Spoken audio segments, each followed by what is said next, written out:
100 orbits is a long, long time for any world to grow. There was no life in this barren clime a century ago. My cronies laughed as I struck each sight without a gem to show, till the fateful day that star burned bright a century ago. The spectre lit the sky ablaze with a fine long tail aglow, and I heard a whisper through the haze a century ago. I chased that zephyr to a cave with pathways high and low, and there at last found what I craved a century ago. The crystals shone with blinding light, from every wall they glowed. I earned my fortune overnight a century ago. My friends they whooped and gave a shout. The late-night whiskey flowed, till the zephyr cackled and lit out a century ago. But then the ships they filled the sky, and soon they brought us low. They seized this world to suck it dry a century ago. I sold out to the biggest delve, 'twas too great of a foe. I let the ships fight among themselves a century ago. I settled in the hills and saw as miners fell in droves, and recalled that zephyr's ill guffaw a century ago. The human race may come to naught when next that comet glows. I sat there and all this I thought a century ago. 100 orbits is a long time. What have we left to show? To such great heights we hoped we'd climb a century ago.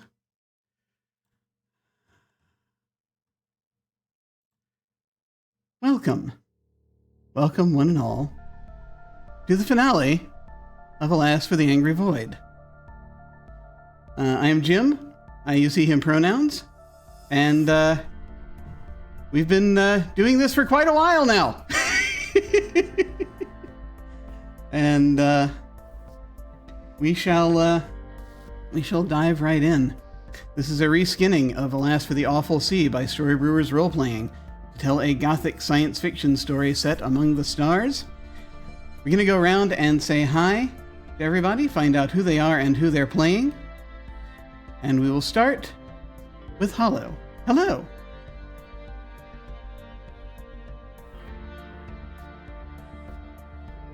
Hello, I'm Hollow. I use he, him pronouns. I will be playing, for the final time tonight, Jackson Mead, the purveyor of canned goods, the merchant confidant.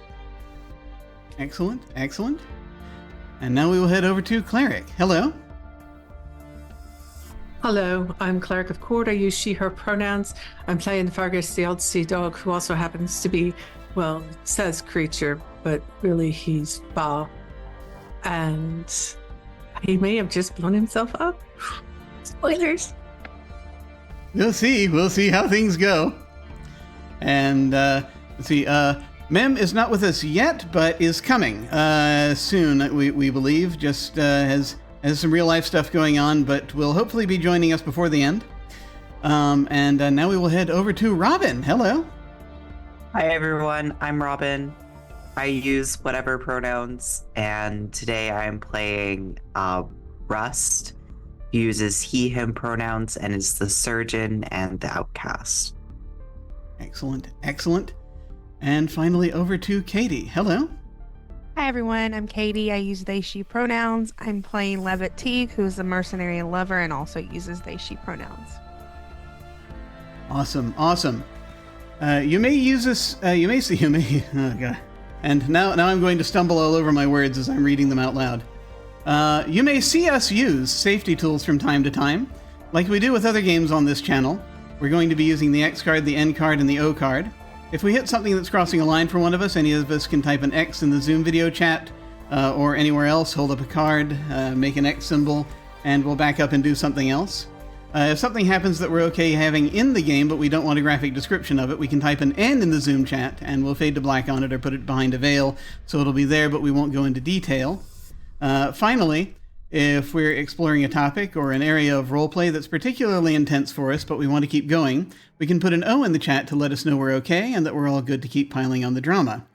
Something else we can do is put an O with a question mark after it when we're moving into a difficult topic, or if we say or we do something and then think, maybe that might have been a little too much, then everyone else can respond to that with an X, an N, or an O to let us know if we're still doing okay.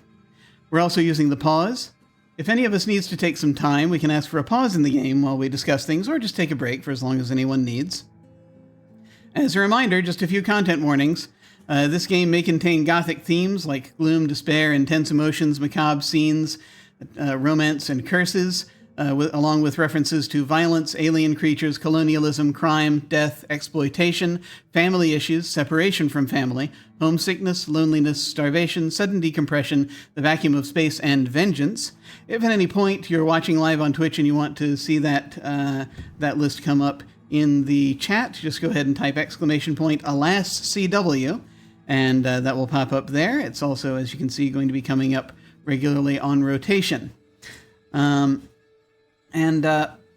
Finally, please remember that we have an open door policy, which means that any of us and any of you can feel free to step away from this at any time if we need to. It's just a game, and mental health is always more important. And now,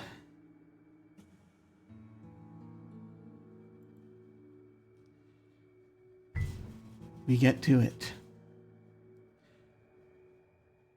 The void of space is a living thing. Infinite in scope. Impossibly wide in vision. It sees our universe, and it knows what lies within and without, here and beyond. It hears all our stories, every single one. And if there's one thing the Void knows, and indeed counts on, when it comes to dealing with humanity, is that all of our stories, sooner or later, must come to an end. The beginning of the end takes place in a region of space known as the Null Zone, where the rules are not quite the same and the walls between realities are thin. A large comet known as Attis, the Spectral Comet, has just entered that space, joining two other locations to complete a great triangle on the stellar map in the Tauran sector. Each of these three locations contains a gate allowing instantaneous travel between them, and also, if you know how, to other places. Or, if you have the proper key, to another realm entirely, a place whispered of in legends as the Beyond. Many of the largely non-corporeal beings who exist in the Beyond are very old, or at least their relationship to the fourth dimension makes them appear that way. They're also very powerful, and they often fight among themselves. Some of their exploits have echoed across the void to beings in our galaxy. Some of them have meddled directly with the inhabitants of our galaxy, and entire civilizations have been affected. Two of the most powerful of these beings are the Magister, who passes judgment on their fellow beings, and the Warden, who carries out the Magister's sentences. For these beings, a species as relatively unimportant as humanity barely registers most of the time. But over the past century, through overuse of a mineral known as argillite, which has properties that extend into multiple dimensions, humanity has managed to chisel away at the very fabric of the void that stands between the two planes of existence. And slowly, but surely, they've been making a dent. If left unchecked, it could eventually pose a very serious threat to the structure of both universes. So the Magister has, unfortunately, taken an interest. This time, at this point in the 100-year orbit that the spectral comet follows around the dystopian star system. Dystopian star system? Discordian star system. There we go. The planet's name is Discordia, and they call the sun that as well. But at this point in that 100-year orbit, the Magister will render a judgment that could allow the Warden to release one of their prisoners for the express purpose of halting humanity's continued path. Yes, I am reading this cold, if anyone hasn't been able to tell that thus far. Because someone stayed up way too late last night trying to figure everything out. Who could that have been? I don't know. There are three candidates for this task. The Curator, who would deal with humanity by preserving a majority of its population, freezing them in time and removing them from the universe for who knows how long. Eons, perhaps. Maybe forever. The Gardener, who who would introduce new life into the galaxy that would compete with and ultimately overwhelm humanity, taking its place in the great chain of existence. And the Reaper, whose solution would be quite simple, if crude. Extermination of at least 2/3 of humanity.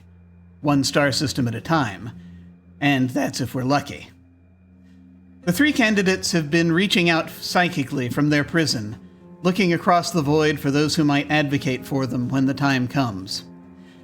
Because now that the comet has entered the null zone, and the prime gate within the comet is active, it is time for the Magister to hold court, to allow anyone in that gate's presence who wishes to advocate for one candidate's release over another to be heard, and then to render judgment.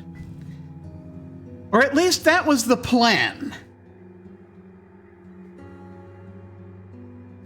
The crew and certain select passengers of the CS Chimera have decided to intervene, each for their own reasons. Fergus, the ship's pilot and a member of the Vow species, has been in communication with the Warden and has learned what is at stake. Jackson Mead, merchant and advocate for dedicated space lanes, has been in communication with the Reaper, who reached out to him psychically while searching for more advocates, and also he has spoken with the alien cartographer Caladrin, who appears to be an offspring of the Warden. And Jackson wishes to make the most of the insight he's gained. Levitt Teague, an assassin, has been hired to take out a target on the comet, but has since learned many things about their client, an interstellar power group called the Ascendancy, about her family, and about her client's connection to their estranged sister Euphemia.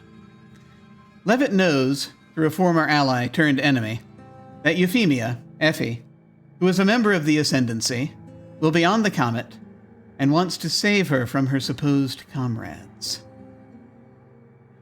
Irina Maynard, a religious scholar, a Darist from the planet Mira, is seeking a key, a device created by Caladrin, or Caladri as they're known in the Darist faith. Like Jackson, she has spoken with the ancient cartographer who seeks to go to the beyond, something the key can accomplish. Irina has agreed to attempt to get the key for them, and if she is successful, he will sabotage all the gates leading to the beyond on his way out, thus preventing extra-dimensional entities from entering this reality for a few hundred years. This key, incidentally, was last seen in the possession of Effie Teague. And then there's Rust Worsley, the Chimera's surgeon.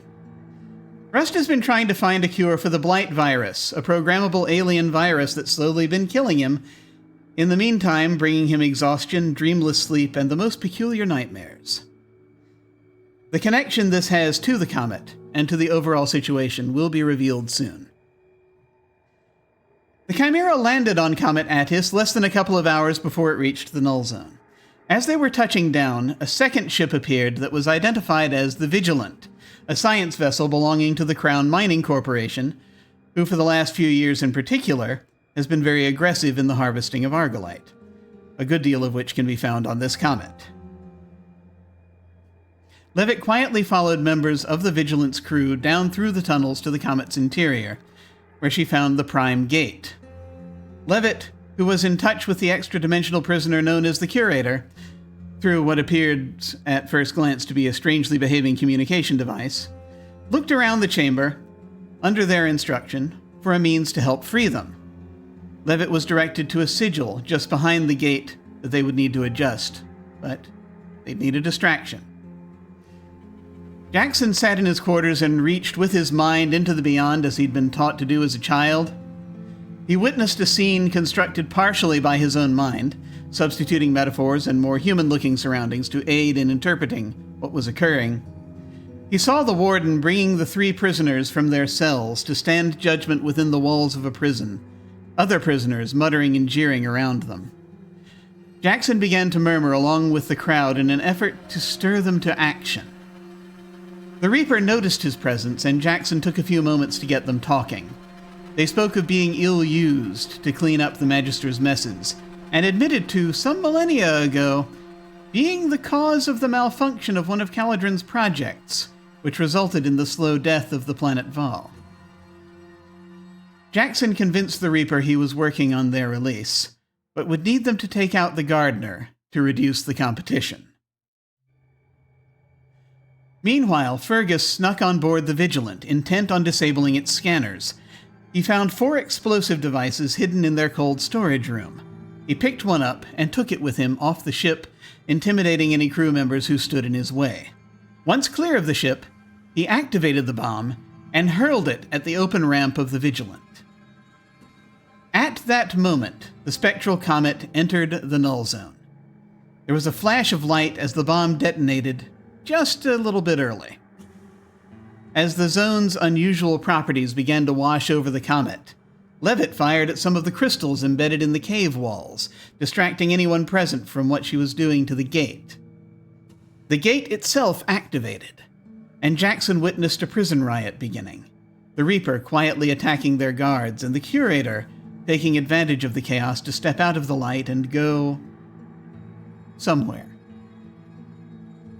And now, someone is arriving through the gate.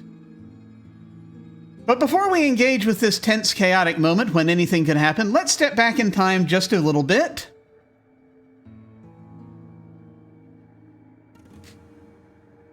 Dr. Rust Worsley.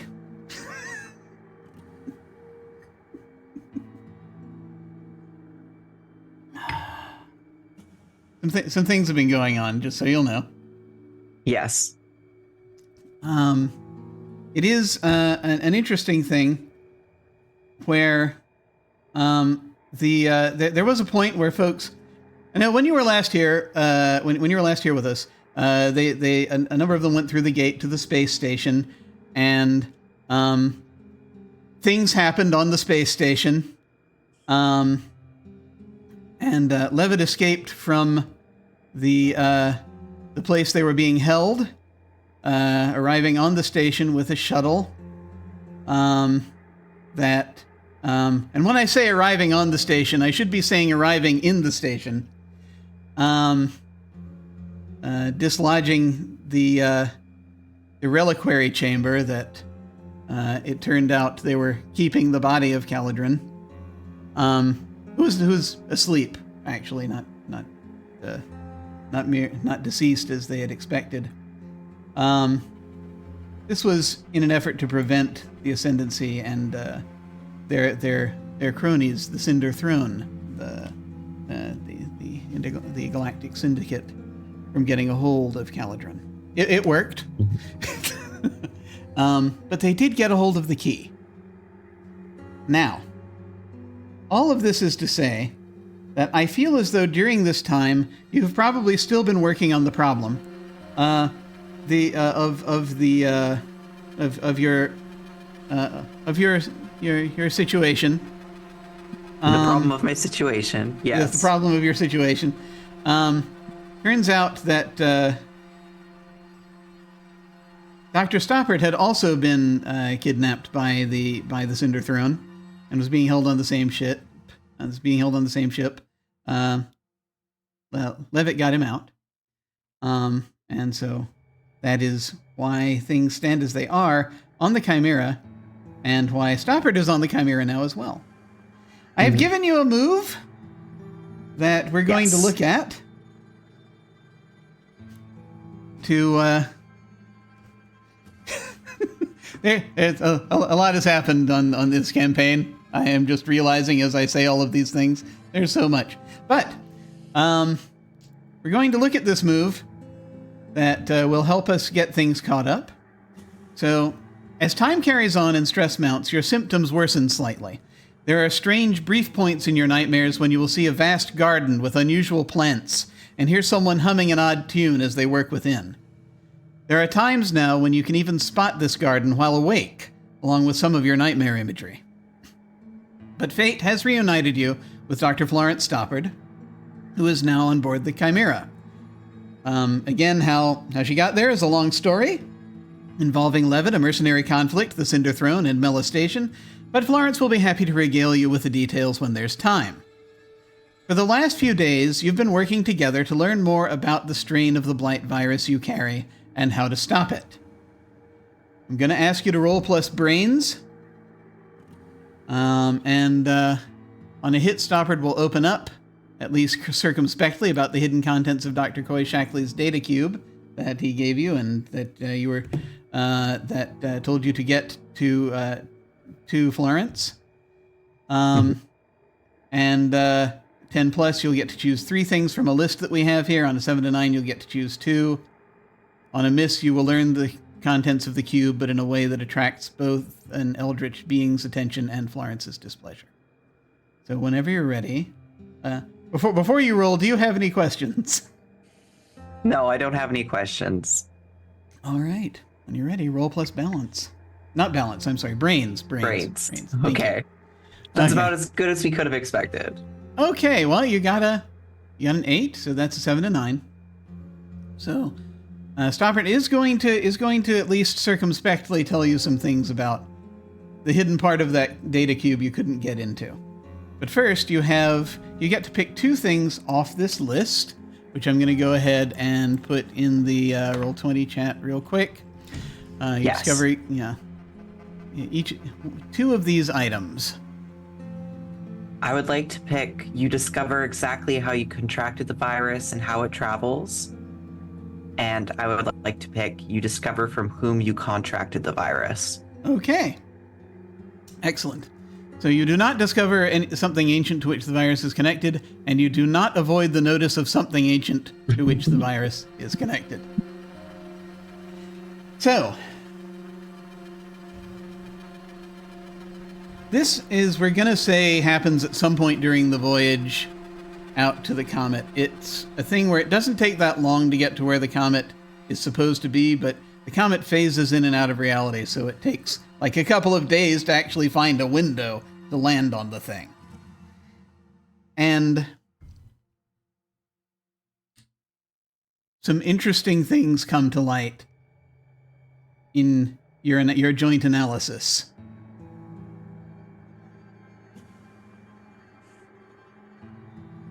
So, the first thing you'll note that there are these faintest traces of DNA, someone else's DNA, that you're finally able to, the 2 of you are finally able to isolate. And after a bit, as you see kind of what had happened, you realized that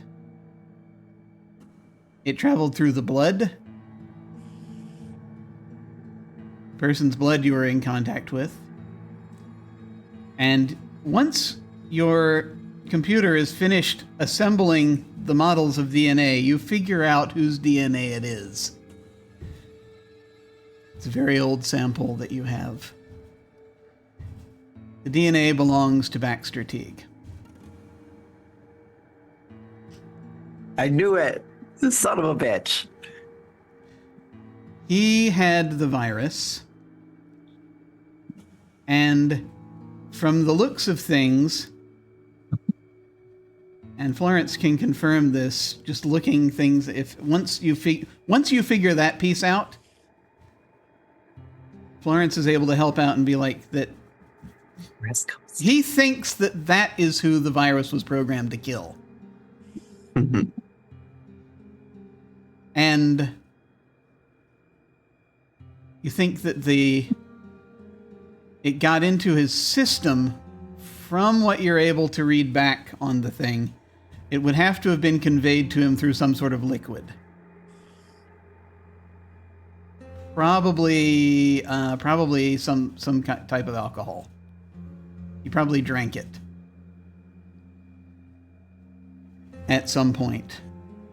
You're guessing unknowingly. Yeah. And at the right moment, it caused him to bleed out, during the operation. Vindication.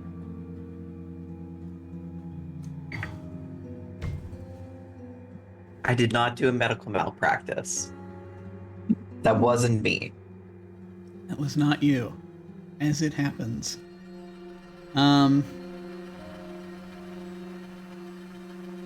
After figuring this out, there are certain things that Florence has been kind of back and forth ever since you told him that the circumstances of getting the cube. Mm-hmm. And like there comes a point finally, as you're kind of in your lab, and Florence has been sort of digging into the cube finally after, you have a second and you're getting all the data down, and seems to have a distressed reaction, which is rare for her. Mm-hmm. As she's just sort of looking and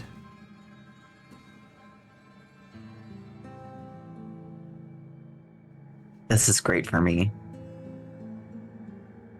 I love a distressed reaction. Trying to kind of look for a moment and is just like, that idiot.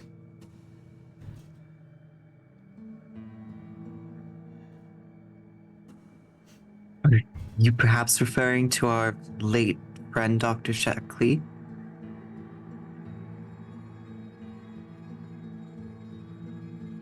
And he looks over at you and is just like,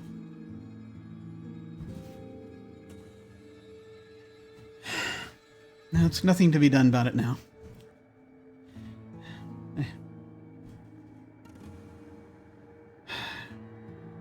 So I was playing a game with him for a very long time. Back and forth, it seems. And I don't... And he stands up and just shakes his head and gestures at the screen and just walks out. I would like to look at the screen. I have a thing I need to read to you now.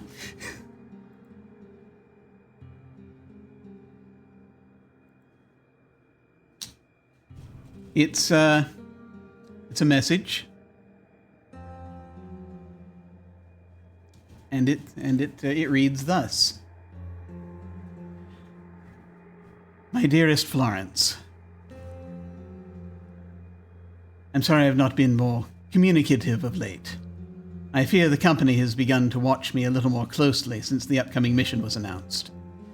But this patient you have sent me at the 11th hour may hold the key to completing our plans. I can corroborate your diagnosis. Dr. Worsley is indeed fighting a losing battle against the blight virus. The interesting thing about this particular strain is that it mirrors more closely than any other strain presently in use petrified samples of the virus that were found close to a century ago, part of the materials believed to be cast off from object Q177*3, better known as Comet Attis. Therefore, I think we can assume this is a very rare, very old strain. While it's certainly possible this strain might have been obtained from the Cinder Throne, my instinct is telling me our enemies in the Ascendancy are behind this, as their memory for alien matters is considerably longer. It is a fortuitous time for this to come to light, as I have seen more of their agents about of late. Would that we were still in touch with our silent partner. Back when I was in regular communication with them, I was able somewhat to curtail the company's enterprises. But I've seen no messages from them or noted signs of their financial activities for many years. So much of the company's activity in the meantime has been at the rudderless whim of the remaining shareholders. Crown has been digging obviously and relentlessly, and the presence of the Ascendancy on Metaxas indicates they've caught wind of our activities, despite my best efforts. I can only hope the mission I managed to raise support for is able to reach the comet before they do. Attis does enjoy confounding our senses, but if the latest spectral imagery from our long-distance scanners is reliable, the comet possesses not only a wealth of green argolite, but also a significant amount of Argolite X, a mineral the company has largely overlooked up until this point. I've sent instructions to Markov through my daughter Claudia, who will be accompanying his team. They are to gather as much Argolite X as they are able and attempt to sabotage any ultra-terrestrial devices they find there. The more difficult we make it for the Ascendancy to pursue their agenda, the better. If my guess is right, we'll be able to use the Argolite X the team gathers to effectively reset the programming of the virus infecting Dr. Worsley, and purge it from his system. The data we gather in the process will undoubtedly bring us much closer to creating a safer, more direct means of treating the acute radiation syndrome so many workers and engineers who directly handle Argolite have been facing, in addition to any number of blood-borne illnesses. I suspect the data might also prove helpful in the synthesis of the compounds you need for your neurological research project.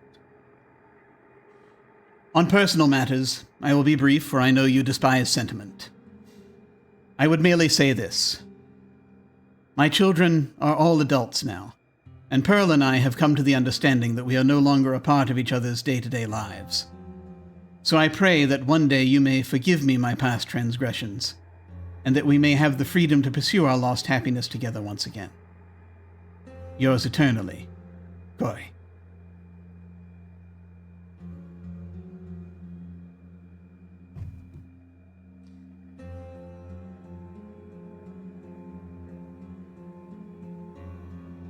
The Chimera lands on Comet Attis,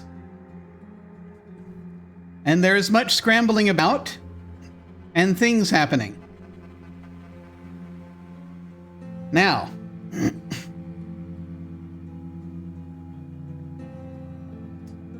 I just need to know for a moment, Rust, would you have stayed on the ship, or would you have gone outside? Florence is going out to try to find some Argolite X. It's up to you if you want to stay. Leave the ship. Okay. I will leave the ship. There are spacesuits for everyone, and there are enough for everyone, so that you can breathe on the comet's surface. All right. So, are you? Where are you? Where would you like to go? There. One thing I will tell you that has been broadcast, by the way, is that everyone now knows there is another ship. The Vigilant is also on the comet somewhere, and Fergus went off to find it. Levitt slipped out, perhaps. Levitt's not on the ship later. Was on the ship before getting to the comet. Not on the ship now. So probably is doing something. I just kind of want to know where you're headed. I will head out with the good doctor. Okay. You all are going, are basically going out hunting for Argolite X. And I'm just going to need a bit of acting under pressure so that we can see where things land. So this is balance. Balance. Yes. Okay. Now you falter, buckle, or break. The GM can offer you a worse outcome, a hard bargain, or an ugly choice. This is not too difficult, but the thing is that you're going to stumble into the... you have to go down into the caves, and you're going to stumble into the CMC crew that's down there. So, now to get us to the present, which is where we have where we are seeing ourselves here.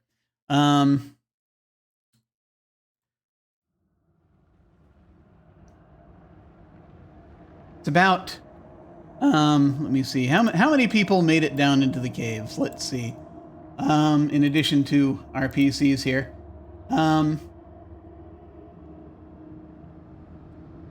Let me find my roster here. 1, 2, 3, 4, 5, 6, 7. 7 of that crew made it down into the caves. Well, I've been looking around this environment. You can see I've put in the handouts sort of a thing of the comet interior to sort of give an idea of what it might look like. A lot of these things, these images I put in the handouts, it's like this, but not necessarily exactly this. And you will note that sort of there's a while of sort of trying to pick some things up. It seems that from what you're able to tell, there's an outer chamber and an inner chamber, and the most Argolite X is probably in the inner chamber. And the inner chamber is where you're going to run into this other crew. These other folks wearing these crown mining spacesuits. It is possible to breathe inside the comet, by the way. The air is thin, but there is something generating an atmosphere. The gravity is still a little light. But inside, you'll find the places. It is, the Argolite X is a bit more of a gray color. And once you're able to sort of, Florence has got sort of her detector out and it's like, wait, oh, and just a little bit too late, he's like, oh crap, and starts to run for a boulder. And you're looking into this chamber. You see further into this chamber. By the way, I need to point this out. There is something not unlike the gate from the moon of Azoth that you were on before. It's bigger, but it looks a lot like it. There's a bunch of equipment, ancient equipment looking in here. And that same sort of darkness beyond the gate on the outside of it. And every now and then you think you see a large eye open up.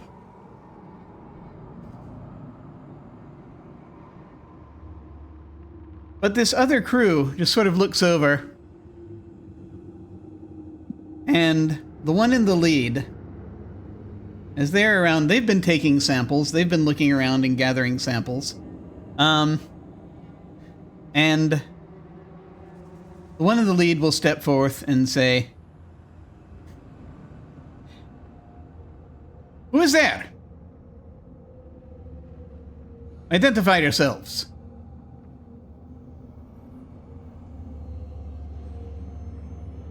Does anyone in this room choose to identify themselves in this moment? Not me. Okay. And sort of stepping further a bit closer.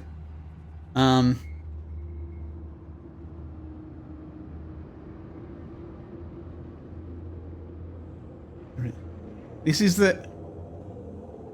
And you can hear them getting closer. You think you hear them some of them unholstering weapons. It's like, this is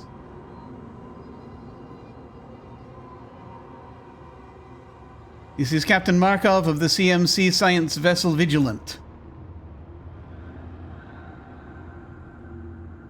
Who else is here? I saw you just a moment ago. Can I hear this happening? Yes, you can. But it is also time to shoot at the rocks. Yeah, that's definitely what I'm doing, yeah. Okay. I, put myself behind it, so I'm, hidden, and I'm gonna pew pew. Okay. At that moment, a couple of things happen. There is an explosion as a light arcs out from behind the gate. Something hits. It's like there's a sound of like a shot, and some of the crystals on the far wall explode. And there's a little bit of debris falling, rocks, and at that exact moment, the comet enters the null zone. You're washed through with this wave, this sort of almost tactile wave of energy comes through. and the gate blazes to life.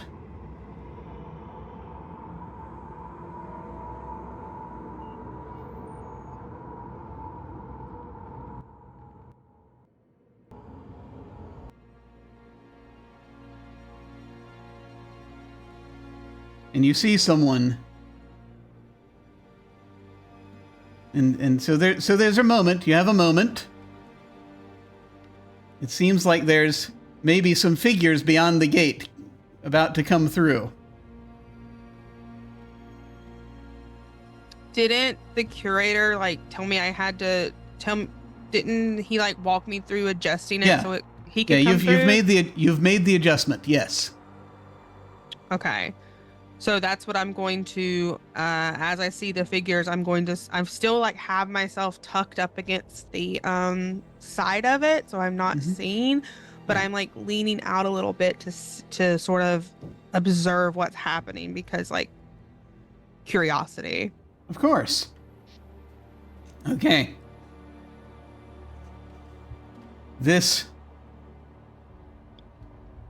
And they're like these weird sort of almost little shockwaves are happening down here as it sounds. There's also the sound of like a distant explosion, maybe, vaguely. But, so there's a lot of oddity happening here. And the figures that step through, at this point,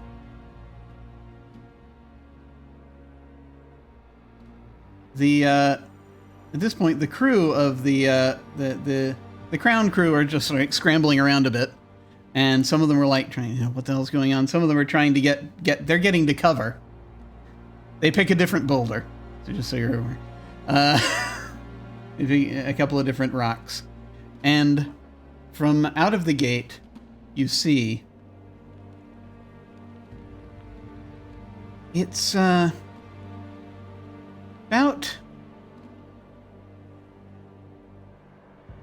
10. It turns out to be about 10 people, roughly. Coming out with these sort of laser rifle-looking weapons. Coming out of the gate? Out of the gate, yeah. Okay. And they're wearing the red and white of the Ascendancy. They're not coming from beyond, it looks like. It looks like, in fact, anyone close to the gate can just sort of see vaguely through. It looks like they're coming from Azoth. They're coming from from Castle Haberlane. And stepping through among them, central figures.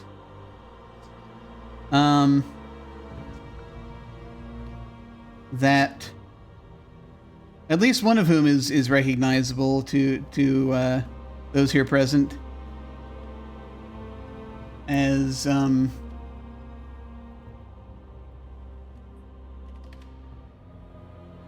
Signe Norman.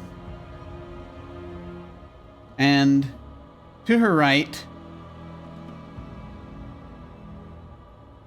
striding along,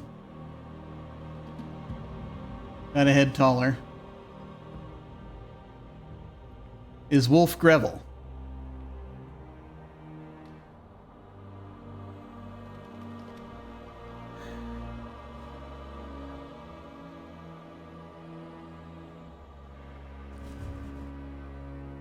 And he's just sort of, after a moment, the gate, then the gate is continuing to glow. He says, well, it looks as though we have only a few moments. Are you all right? He says, looking over at Signe. Signe just sort of nods. Says, are you prepared? All right. Well, let's get started. And he just sort of looks over. Oh, who's that down there? Oh, dear.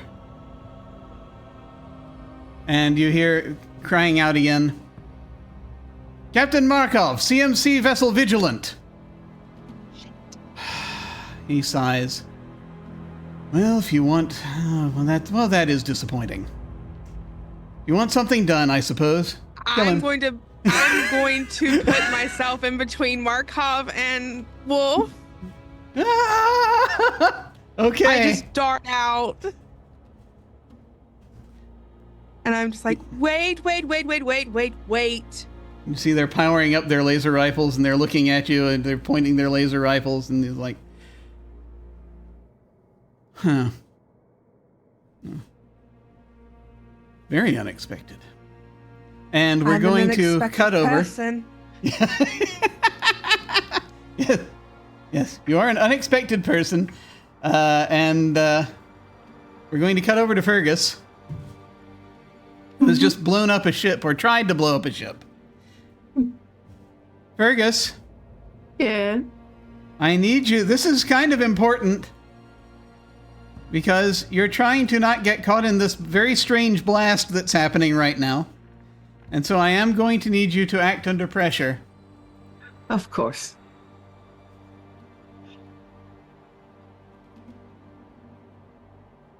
All right, here we go. I'll take it. Okay. It can't. At least it can't get worse. You falter, buckle, or break. Well, so here's the thing. You're either going to be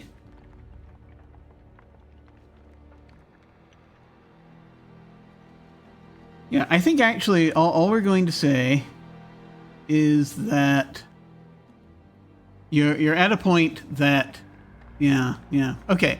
Here's your choice. You can either be immobile isn't the right word. You're not going to be immobilized, but you're going to be unable to move from this spot quickly. That's one possibility. The other possibility is you take a harm. Which of those two would you like? First question. Does the spacesuit provide any armor? I mean, it's your spacesuit. Do you have I have armor beyond that. Yeah. I mean, it might. I'd say you could. You've had it for a long time. You've had enough to prepare for weird situations. We can say it'll give you 1 level of armor. Okay. So that brings my. This is your suit, which you've modified over a long period of time. Yeah. So that'll give me 2 levels of harm. So of armor. So yeah, I'll take the harm. Okay. Well, then in that case, your armor is going to deal with it. So it's so you do not twist your ankle. But you are stunned for a moment. Okay. And so it's going to take you a second as you're thrown back as this wave of the null zone comes through. You're thrown back through a rock, a large rock. You phase through it and come out the other side before the surface of the comet stabilizes again. The ship. So here's the thing. The explosion happens mid-phase and in mid-air. So the ship is rocked. It's close enough to the ship to affect it, and the ship does take some damage. And it lists over to one side. Not completely to one side, but it's tilted at a very strange angle. And as you're getting up and you're looking, you see that part of the back end of the ship is embedded in the rock now. It phased into the surface of the comet. So it's coated now, the back end, in rock and ice. And it's going to take them a long time and a lot of cutting if they want to try to get that out and get this ship moving. Okay. You do not know the status of the people aboard right now yet, unless you want to take time to look for life signs. But that's where we are right now with that. Phases through the rock, lands on his back, stunned, and he's looking up at this endless space. Oh. Well, that was a new experience. While you're looking up, by the way, you're in the perfect position to see this. Oh no. A ship passes over you. This shadow falls on you, this triangular shadow, as a ship that was waiting in the null zone now descends on the comet. Do I recognize this ship? Do I know this ship? Can I identify this ship if I'm looking at my tablet, my stuff?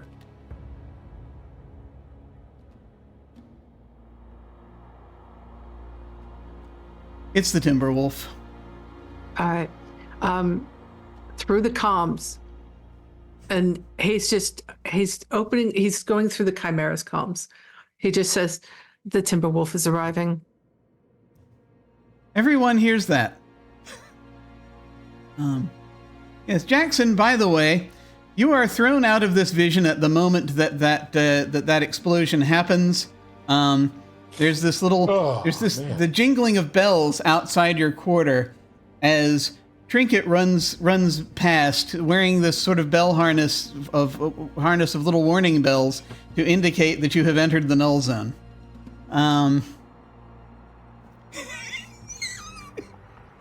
I love this cat so much. Just running through the ship to let everyone know.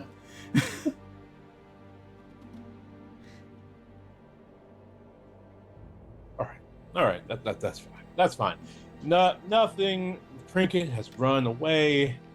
Nothing else could really go wrong. And then Fergus's message comes up. Yeah. Oh, the Timberwolf. Yeah.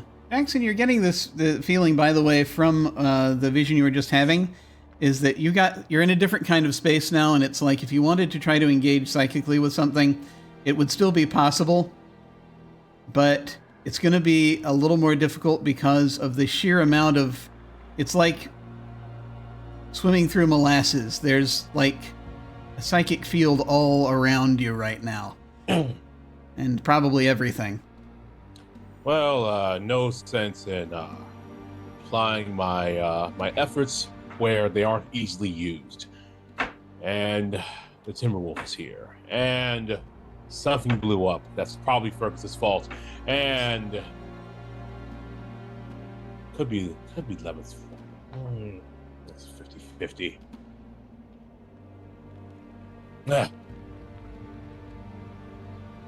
But I can be certain that Dr. Worsley has not put themselves in any danger or trouble. Not at all. So I have one less person to worry about. They That's are right. sane. Yes, clearly. So at this point, if you want, so the thing being that you know that that something is arriving through the gate down there, inside the comet, and so you realize the only way you're going to be able to really see what's going on is if you go down there yourself. But it's up to you at this point. But it's up to you to decide if you want to do that or if you want to try to look into something else. Let's see here. Field work. Right. Secret Agent Mead. That's me. Doing field work. That's fine. Guess I'll just go and suit up. Okay. I don't think I've ever put on one of these suits. So you're able to get a spacesuit on. You can breathe on the surface of the comet. Again, the gravity is a little light. You're sort of heading out, and the lay of the land is that, and from some of this is you have to be able to find out from sensors, but sort of off a ways is the around sort of closer to the other side of the comet is Fergus's buggy and the Vigilant. Further down, closer to the head of the comet, further up, closer to the head of the comet, are cave entrances and people, and the Timberwolf, which found a landing spot much closer to the cave entrances, because it's almost as though they were preparing for this in that way, and somehow knew where to land. Is the Timberwolf in line of sight of the Chimera? Not directly.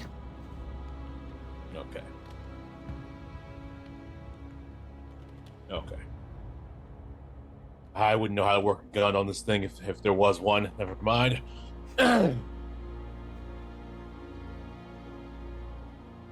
All right. Well, I guess I'm going to make my way towards the Chimera. That is Wolf's ship, right? So the Timberwolf is actually folks have probably talked about this. You've heard this mentioned. You probably heard Levitt mention it sometime within the last few days. The Timberwolf is a ship belonging to a a group. Cinder Well, Throne. it doesn't belong to the Cinder Throne directly. Actually, it kind of does at this point. They seized it. Levitt's old mercenary crew has the Timberwolf. The ones I left on the planet with no Oh. supplies. Yeah. Oh, yeah. they're going to be real friendly Yeah. folk over there. Yeah, run by a fellow named Hickory. But then, they got into the pocket of the Cinder Throne to be able to escape said planet. So effectively it belongs to the Cinder Throne. Great. So there's so that's there. Great. Great. Wolf's ship, you're not sure, but yeah, I think Levitt talked about everything that had happened. So, her sister was on that ship, and her sister being the one who, being part of the Ascendancy, and who has Caladrin's key. So I get the key. Okay. Oh, what a time to not have begun. Throw a ham at him. Well, it's fine because she's always said her sister Euphemia was not anything like her. Definitely not an assassin. I expect the last time you saw Euphemia, she was like still a kid. Exactly. Children do grow up, but she's not an assassin. That's she's nothing like Levitt. I will not be physically in danger if I happen to step on this ship and go get a key.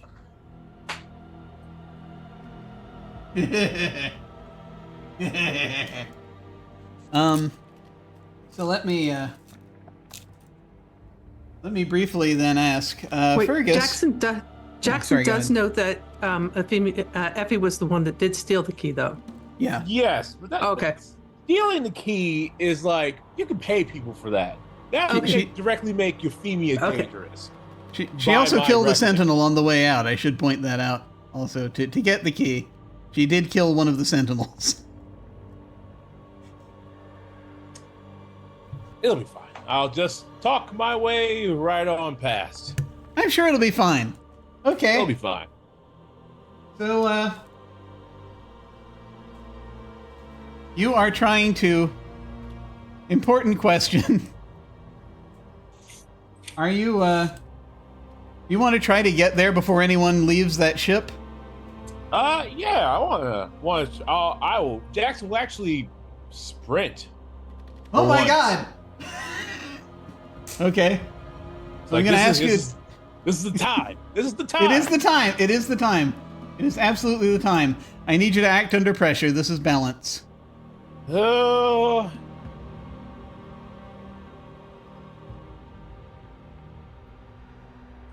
Act under pressure. Oh.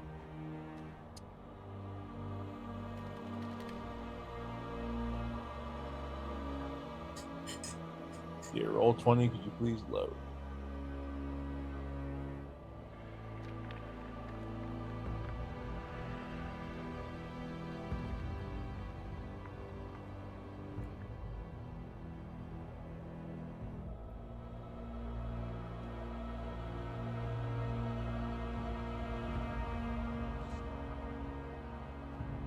And while you're doing that, I will just briefly ask. I will just briefly ask Fergus. Just what are you intending to do at this point? Fergus has inadvertently accomplished what it was that he set out to do, not in the manner in which he intended, but Yeah. the Vigilant can't leave. Yes. Whatever plans that the Vigilant had are currently on hold. Yes. So he sees the Timberwolf go by. He has, or I think if he doesn't outright know, is probably deduced at this point that Effie's on that with the key. This is not a good thing. So he's opening up a straight line just to Trinket, reminding Trinket that they are to stay on board, and if the ship becomes endangered, to leave. Ah, okay. All right. As they're running towards the Timberwolf. Okay, you're trying to get to the Timberwolf also. Okay. Yep. Good to know. All right. So Jackson, do you want to? Are you able to get into? I guess if somebody could just roll me a acting under pressure, I guess, like, because it's not loading the issue. Oh, I'm sorry. Okay. Yeah, I can. If you want, I can roll it for you, or if you'd prefer, you can use cubes. Entirely up to you. Do you know what your modifier is? Let's see. Acting under pressure is plus balance, right? Balance. Yes. Yep. Balance is. And your balance is -1. It says here. So yeah, you can just do /R 2d6 -1. Well, he's having trouble getting into. Oh, wait, okay. you're in there. I'm sorry. There you go. Hey, I see you. You're in there. Did you make it in? Into Roll20? Is it working, or is it still not loading? Yeah. Yeah, my sheet's loading now. Oh, okay. Cool. That's what the deal is.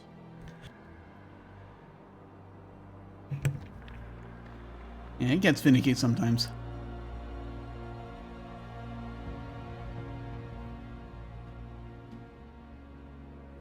And if you want to, yeah.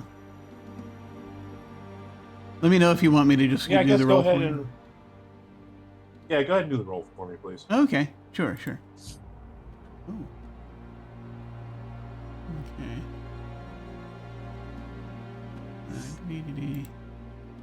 Oh, okay. Well, that's a 6.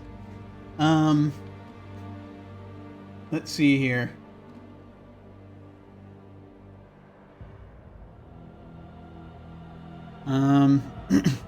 First off, let's see here. Sorry, hang on. Let me open this up.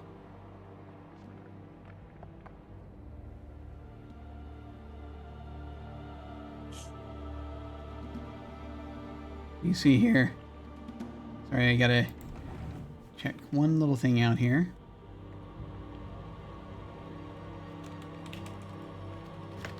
As I am now seeing the thing that I was trying to keep this little window always on top, and it's not doing it for me. There we go. Okay. Hollow, are you still connected up here? I'm here. Okay. Yeah. Can you hear me? Yeah, I can hear you. I saw your camera went away, so I just wanted to make sure you're okay. Oh yeah, I'm fine. Just okay. Camera being camera.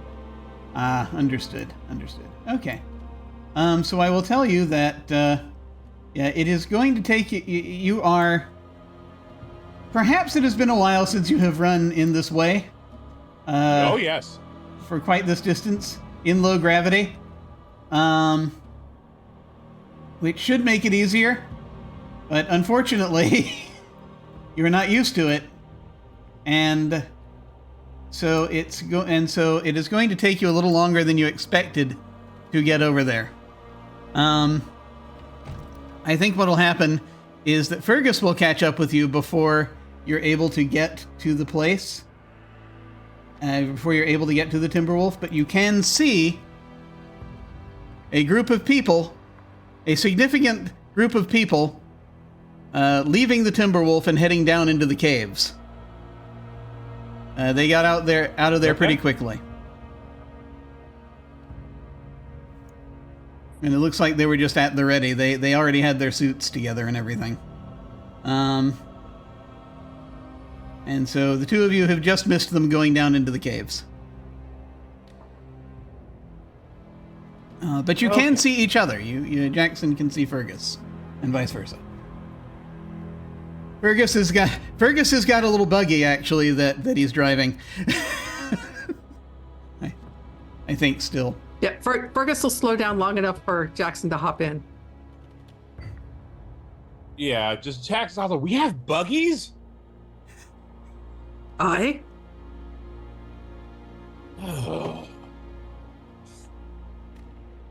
I wouldn't have done all that sweating then.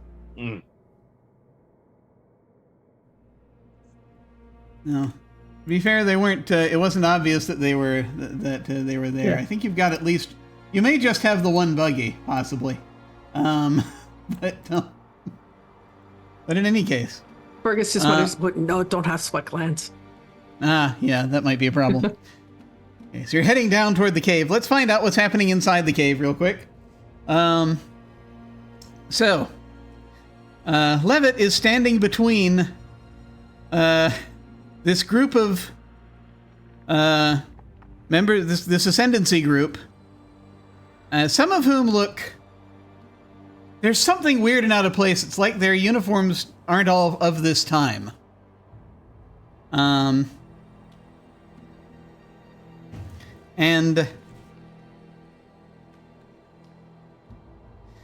you're standing between them and the crew of the Vigilant. And the crew of the Vigilant are like, what the hell? Do I get an idea if I did something wrong, that the curator didn't come out, or this? You're was not a sure curator- what's happening there. You're not certain. There's there's a lot going on. You're not sure what's happening yet. Yeah, of course. Clearly, yeah. But no, you don't think you did anything wrong. Maybe I need to buy more time or something. We're just Maybe? not sure. Maybe. So Greville is just sort of looking down. He's like, I really wanted to. I was really hoping that we'd be able to better bring you into the fold. That's why we were. That's why I reached out. That is unfortunate. I work with a lot of people, Wolf, but I don't work with traders.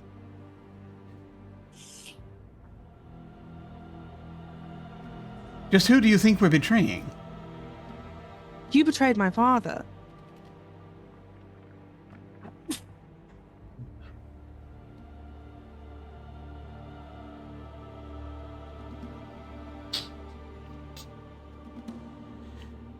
He will pause for a moment.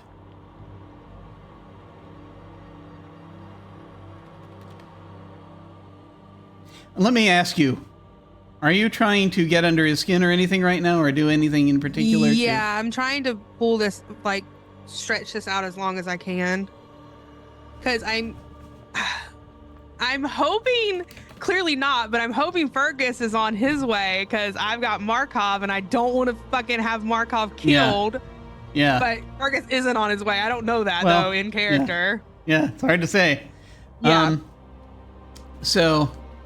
I think there's a quick little bit of manipulation that I think we want you to do. This is, I think we'll just go ahead and do this as manipulate. I think we'll do this as manipulate another.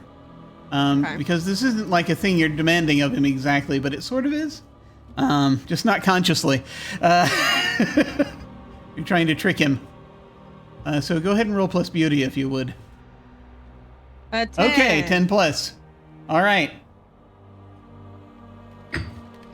So he pauses for a second and he says, and says, I betrayed him. I betrayed him.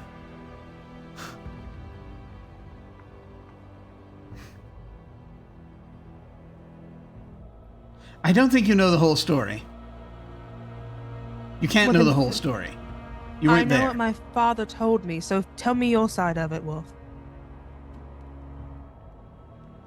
He betrayed us.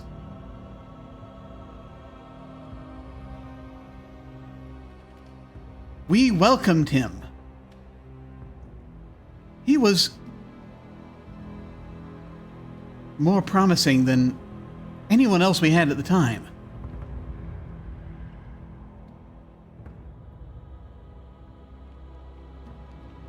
He saw the logic of what we were doing. I thought. But then he turned on us and left?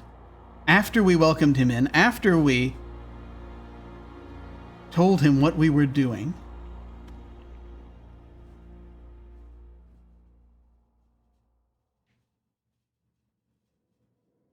And then he used the knowledge we had given him for his own gain.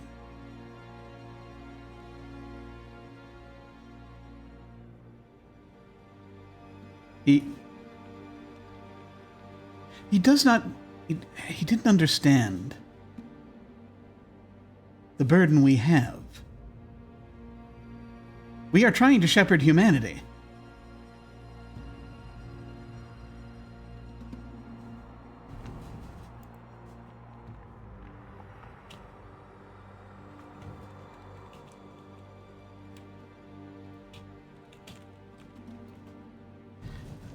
And so there comes a moment where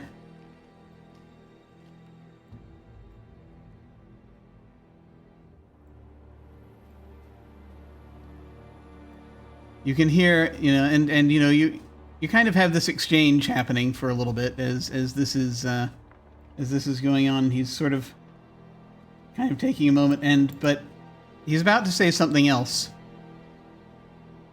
when the lady standing next to him, Signe, whom I don't think you've met. I don't think you've met. I know the name through Jackson, but I don't think I've met her.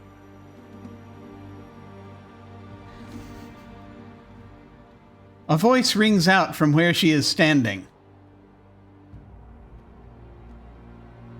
Enough!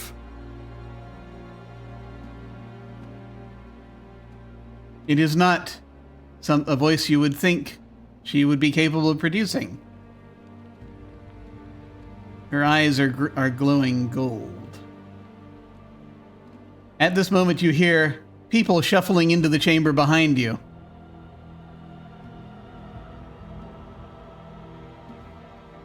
And you see this, I say shuffling, they're coming in quickly. You see the mercenary group along with members of the Cinder Throne. In their midst is your sister, and they are all looking. And as they are entering the chamber and they look at what is happening up on the dais just in front of the gate, the Signe will say, "The time for judgment has come." And I think we're going to go ahead and take a break there, as we are getting everyone back together here. I have an interview I'm going to throw on, and we will be back shortly. We will see you soon.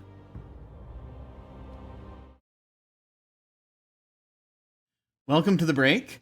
I am here with Kimmy from Golden Lasso Games. Hello! Hi, it's good to be here. Yay! Awesome to have you. And you are, as of this recording, you are working on a game called Starscape. Yes. And this game seems very interesting. Could you tell us a little bit about it?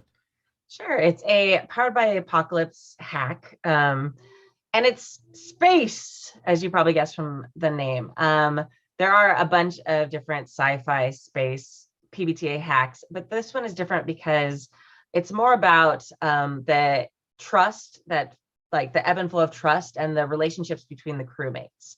So if you like Monster Hearts or something like that, or if you like Masks, where it's not so much necessarily about like the damage you take, because there's actually no hit points in this game either. It's more about the emotional conditions and how you connect with the people around you.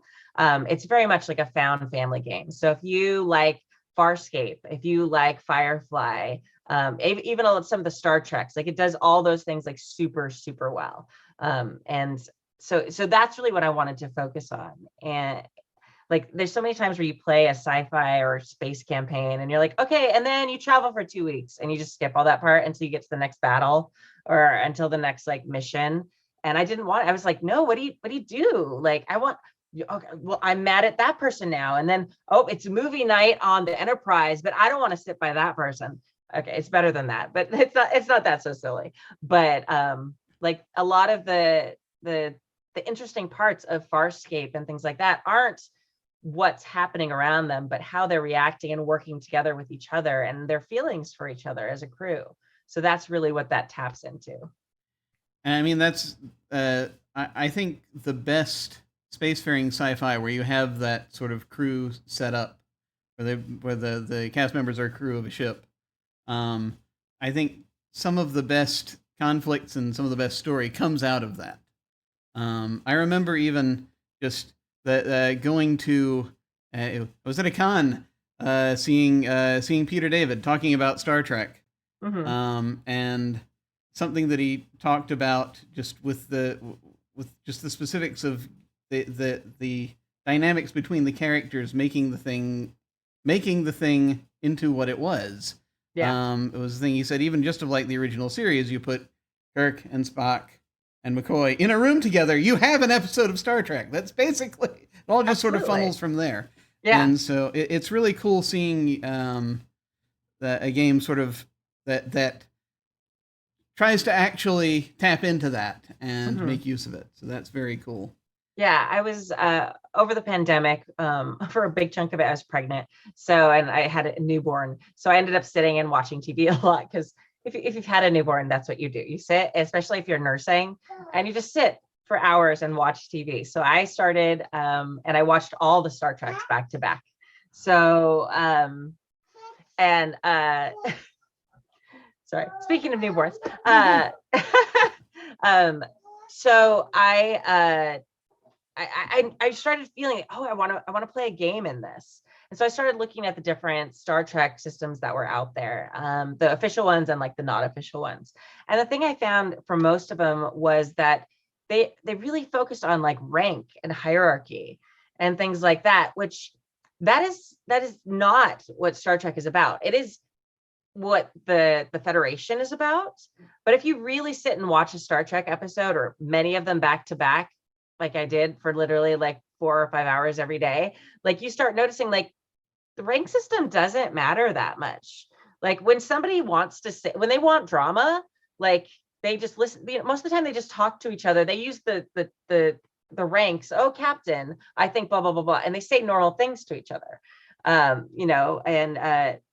So, Janeway talks with, everyone on her crew, like she's a friend, and they're a little bit of a special situation, but even Picard, like will go and just have conversations with, Beverly Crusher and things like that. It's only when like they're mad at each other and then they pull rank on each other, and it's supposed to be seen as like, he pulled rank on like that. Oh, she has to do that now. Then it's like a drama moment because it like affects their relationship. Yes. So it's really interesting. So many of these systems focus on that rank structure and how people navigate that, when it's really just a tool that the writers used once in a while to create more drama. So I wanted a system that would replicate that piece, where it was about the relationships between the characters rather than, let's be a nice army going out and like fighting battles. Absolutely. Something that also just I think even comes through in a lot of media like that is that the rank system, while it helps those systems function, also is the source of a lot of problems. So it's it really does need to be about the connection between the people. So you've got some very interesting sort of an interesting setup here. I was looking over the playbooks. I think it's very cool that you have them set up to sort of choose a sort of a background sort of set of things you're good at. That was really cool. Talk a little bit about the trust mechanic. How does that go? So instead of gaining or losing hit points or something like that, you gain or lose trust. So there's like a little bar, and you go farther to one side if you're getting trust, and down if you get less trust. So basically, it's not like hit points where you're full and then you lose them. It's like a constantly moving place on like a number line. So you like have your point and you're moving up and down. And as you move up and down, you mark conditions, kind of similar to masks. So you've got, your curious, hopeful, enthusiastic, confidence, the good stuff on one side, and then the detrimental conditions are on the other side, like being afraid, selfish, angry, insecure, all those things. So everything when you're in a little tiny tin can in space is based on how much you trust each other. So any little thing could like really affect that. So as you do things with your crew, as you take actions, you gain and you lose that trust. And when you get down to 0 trust, or as you get lower, you roll with disadvantages as you lose trust. But some playbooks also do really well. They're built to do well with little trust. Like if you're like the outsider or the civilian has a couple playbooks. So the civilian is can be built a couple different ways. That's what I put the backstory section or the backgrounds in there. So you can build a civilian who is like Rigel from Farscape, who is not very trustworthy. He's like he's royalty, or Quark from Deep Space Nine is another really great example of that. He's a businessman. He's definitely not in the rank structure. He's there for another reason. He's there to make money, and he's really great at talking to people. But there's also like Inara from Firefly is also kind of that civilian type character. She is definitely trustworthy because she has a very different background than Rigel or Quark does. So you can have the same archetype. And if you look at all these shows together, they all have these same archetypes. Yeah. Like 100%, like watching them back to back in the pandemic, I was like, oh, it's very clear what playbooks I need. So you've got like the civilian, who's like what I was saying a moment ago. You've got the gifted, who has like some sort of special abilities. So like that's like Lita on Babylon 5, or like River from Firefly. And they're always just a little bit different. And then we all know like Deanna Troi and stuff in Star Trek, and they're just like a little different, and it just makes it a little different. We've got like the Greenhorn, who's like new on the ship and the fish out of water type character. And that can be like John from Farscape, John Crichton. When he first arrives on the ship, is definitely like, he's like, there's aliens, what? And all these things, and like Ensign Kim and all these, and Simon on Firefly. But I'm a doctor, I don't know about spacey things. The hot shot, like obviously, like everyone's got that. There's definitely like the Kirk, the Riker, all those things. One of my favorite playbooks is, and it's always one of the most popular, like every single playtest I've done, is The Unfamiliar, which is kind of like the Data or Odo, like Kosh in Babylon 5. Like it's like the person who's not human, who's trying to learn to be human. So, 7 of 9 is a good example of that often too. Yeah. So that's a great playbook too. So there's a bunch of them. I don't have to go through all of them, but when you watch all these types of shows all together, you start very clearly seeing the archetypes of these stories. And even though there's slightly different flavors on them, which is the purpose of that, the backgrounds choices, like that really flavors it differently. Also, one of the neat things about the system is I added in skills, which are not usually part of Powered by the Apocalypse. So as you choose a background, you have a list of things you get to choose a couple skills off of, and those will give you +1 to any roll if you're able to use one of your things that you're trained in doing. And I thought that was really important because you're in space. Like a lot of times it's not so much a stat system. There are stats like any PBTA game, but a lot of times in space it's about what you know how to do and what you're able to do. So that's why there's that +1 modifier for things that you're trained in. Yeah, and it's something else actually that I just want to call out about these playbooks. As I was looking at them, that I noticed is it seems that each one of these has a move that you can use once per campaign. Mm-hmm. And you don't see that too often. But that was very cool.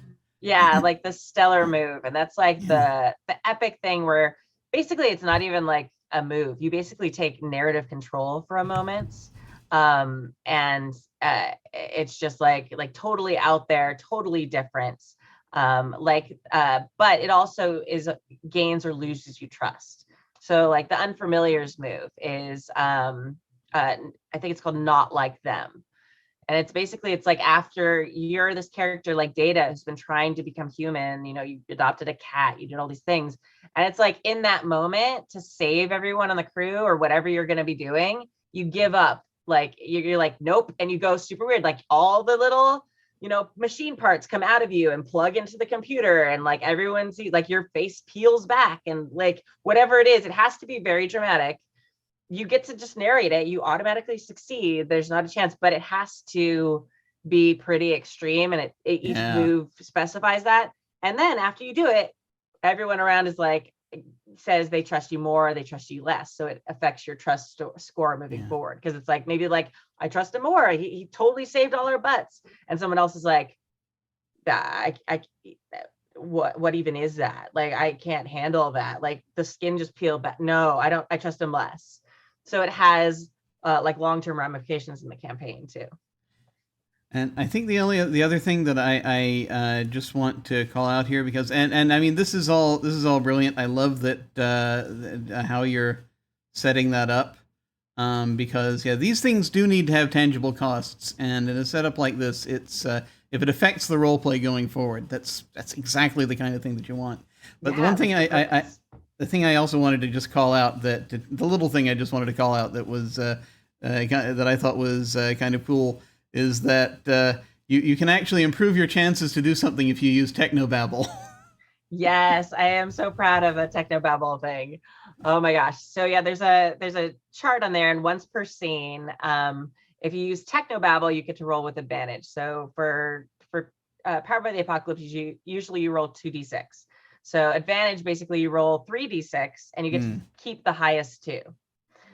So it gives you a much higher chance of success. But you have to like actually use it in game. You can't be like, I use technobabble now. You have to be like, no, the flux capacitor at the aft of the ship, if we tweak it horizontally and plug in this is why there's a chart, because I'm terrible at this, but there's actually a chart you can reference on the basic move sheet that like you pick one from each column and it sounds amazing. And it like really like I worked hard on that chart because I'm terrible at just technobabbling. It's a good chart. Yeah. It's a good I have it here. Okay, do it. So it's like if I realign the dorsal array, it might cause a subspace distortion. There you go. And so it's it's even got little prompts at the top, so you say the little prompt and pick one of. Like it's like I used all my like teacher like scaffolding skills to like make a very good chart, because I'm so bad at it, just like off the cuff improving. But so it really helps give that feel and that vibe of like, no, we're in an episode of Star Trek or whatever, Firefly or Farscape. And then it's really fun. One of the playbooks is the Explorer, and they're like the scientist who's in it to learn about things. One of their moves is they're allowed to use it twice. If they choose this one of their playbook moves, they can use technobabble twice a scene, but only if they're a jerk about it. Like they actually don't say the technobabble, they start to, and they're like, okay, but never mind, you wouldn't understand, just let me do it. So they have to do that, and they burn trust because they're a jerk to one of their crewmates, but then they get to use it again, so they have a higher chance. Oh, that's so good. So it just adds in that like McCoy vibe, or that out of my way, I can do it. I'm a doctor. Like, that cranky know-it-all. So I ever want to play in sci-fi games like that. Exactly. Maybe that's not entirely true, but it feels true. Awesome. Well, if folks want to find this, I know that as of this recording, it's still being worked on, but I'm sure in the fullness of time, it'll be out because it needs to be out. Where should folks go if they want to look for more information about this? They can go to goldenlassogames.com. You can get the beta right now. It's pay what you will or free download. I just please ask, like, if you play it or look at it, please send in feedback. There's a little link to like a forum. You can just fill out the forum. It's also in my itch.io store, but the link's through goldenlassogames.com too, so you can find the link there. Excellent. Well, thank you so much for joining us. I really appreciate it. We are going to head off now. I'm going to throw things back to myself, my future self, who is doing awesome things. Yes, who is hopefully doing awesome things. Totally. Hopefully not plotting against me even as we speak, but we'll find out. Have to watch that fella. All right. I'm suspicious. But, thanks so much for joining us. Yep. Take care, folks. We will see you all of a sudden.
We have returned, and you will note that now, first off, so just so you know, Robin had to step away, unfortunately. Hopefully they're okay. They just need to needed to lie down for a bit. But we have also now with us Mem. Would you like to say hello and tell us who you're playing? Hi, I'm Mem. I am playing Irina Maynard, the believer scholar. Yes. She, her. I forgot. I remember who I was and forgot who I was playing today. Well, it's change it up for the last one. Yeah, I mean, better that way than the other way around, I would say.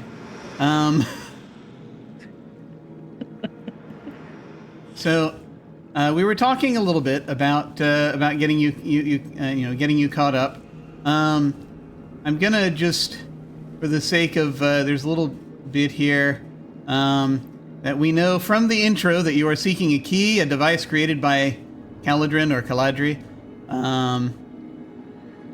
and with whom you've spoken, and they seek to go to the beyond, and the key can do that, and you've agreed to try to get the key for them, and if successful, then he's going to sabotage the gates on the way out, which, you know, put him off for a few hundred years at least.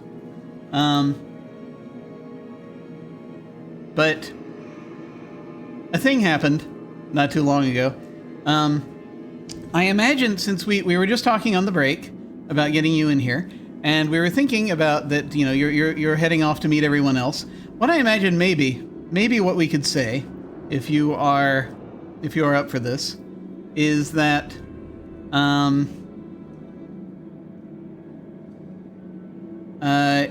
you know that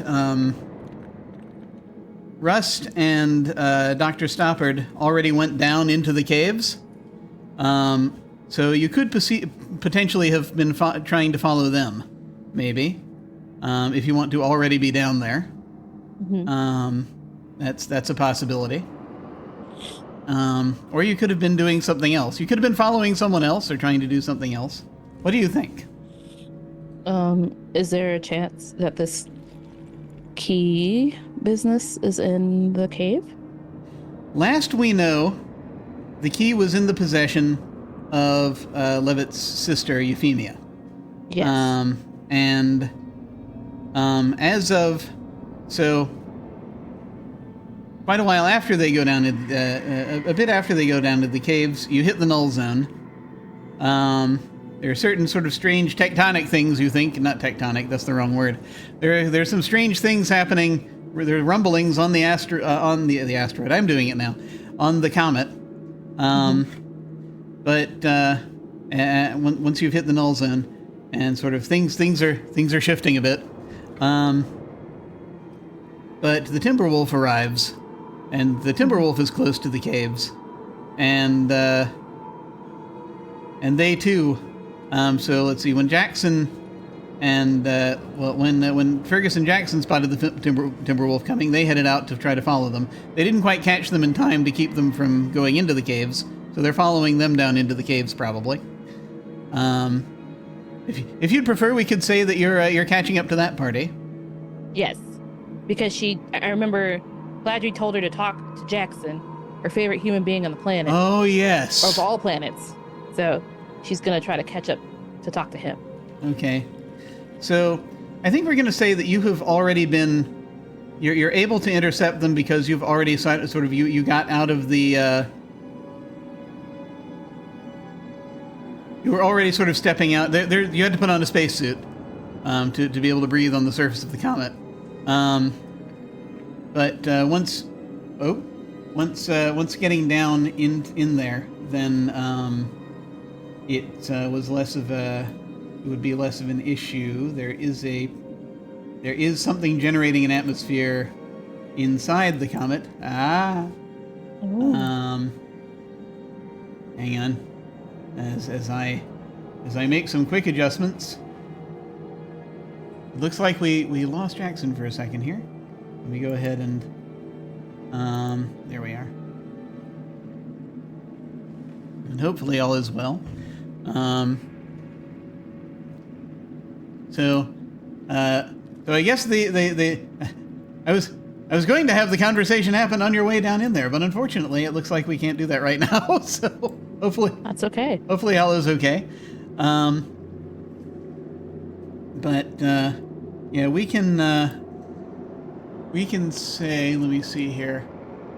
Okay. That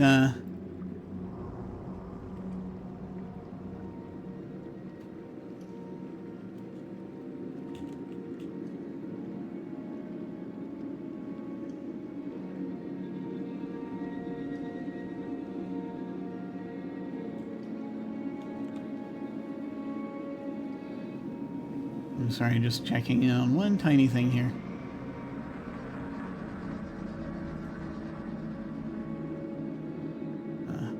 Hopefully it'll be in. So yeah, we can have you still kind of. So maybe you are nearby, but not quite there. Is sort of what we'll say. Okay. Maybe you find a different pathway. And there we are. And let me make another quick adjustment. And maybe you're able to come around to where they are. And so it is as the Jackson and Fergus. You will come across Irina as you are heading down, following this group of mercenaries, and Fergus will slow down for Irina to hop in. Yeah. You don't have to do you that. will You have don't to have to do abandon that. the buggy. There will become a point where Yeah. you have to walk. Yeah, and I was gonna say, and Fergus will do that, and he's not gonna go running straight into this cavern. He's going to stop at the entrance, kind of hidden, and try to observe what's happening, or he'll enter just a little ways, because he needs to know what's going on in here before he just goes rushing in. Sure. Fergus, we don't need to stop for Irina. She'll be fine, I'm sure. She's like scrambling over rocks, waving. See, look at her. Fine. Fergus doesn't even look at Jackson. He hits a button that you start hearing the and then he hits it again. We're stopping. Okay, fine. Well, Fine. You're the captain. Fine. We're stopping for a passenger. Yeah, you're at the entrance. You have to stop here anyway because you're not going to be able to fit the buggy in the cave, in the passageways. No, Fergus. Sometimes I wish you were motivated by money. Irina, you catch up. Never done me any good. I can tell. Hobson. Oh, Irina, I've been so worried. I'm sure. Well, look, as popular paladin, I just wanted to make sure that one of the faithful was okay. Speaking of, we need to talk. I am not up for a marriage contract, Irina. I understand that being wedded to the prophet is something that might be attractive to you, but I'm sorry. She just stares at him. Just stares. Just continues to stare. It's like, what? It's a very long, uncomfortable silence. Oh, it's not uncomfortable for me. Quite comfortable, plush even, velvet. Now, are you all going to be continuing to pursue these folks into the inner cavern while you're having this conversation, or? Yes. Yeah, like I said, Fergus will stop so he can take the lay of the land before he just goes rushing in there. Well, yeah, you're proceeding cautiously, but there's tunnels, and then you're going to have to come out of you have to look out of the tunnel when you get to the right chamber. Okay. Yep. wanted to give you space to have your conversation before terrible things happen in a second.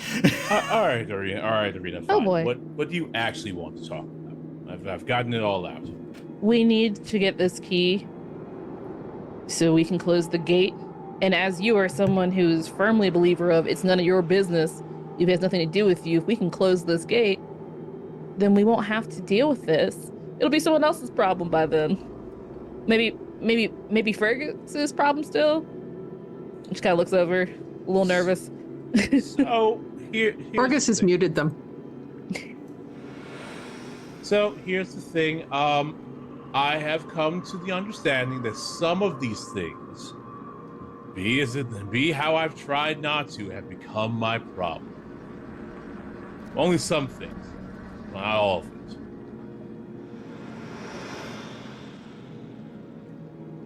So what's your plan? I mean, it's the same plan, really. Get the key. You don't let anything, we can't let any of them out. They all have a very stupid agenda, and I hate it. So how are we gonna keep them from getting it? Well, last I saw the key, Euphemia had it.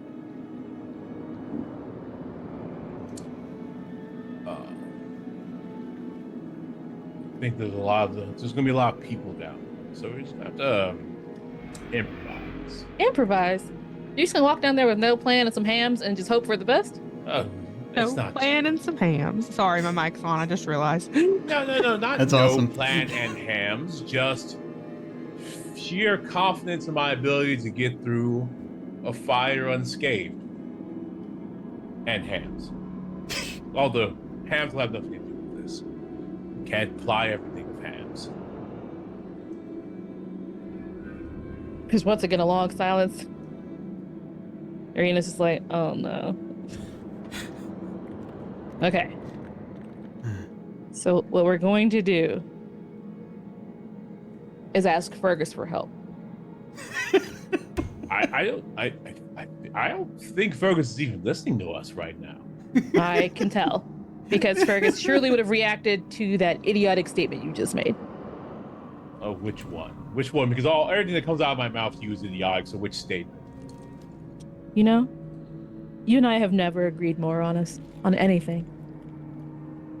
Yes, I understand you believe something that is wrong, but I'll let you be wrong.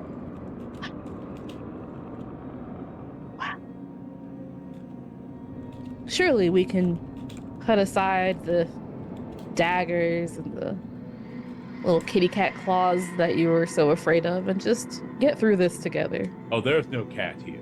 If I find a cat,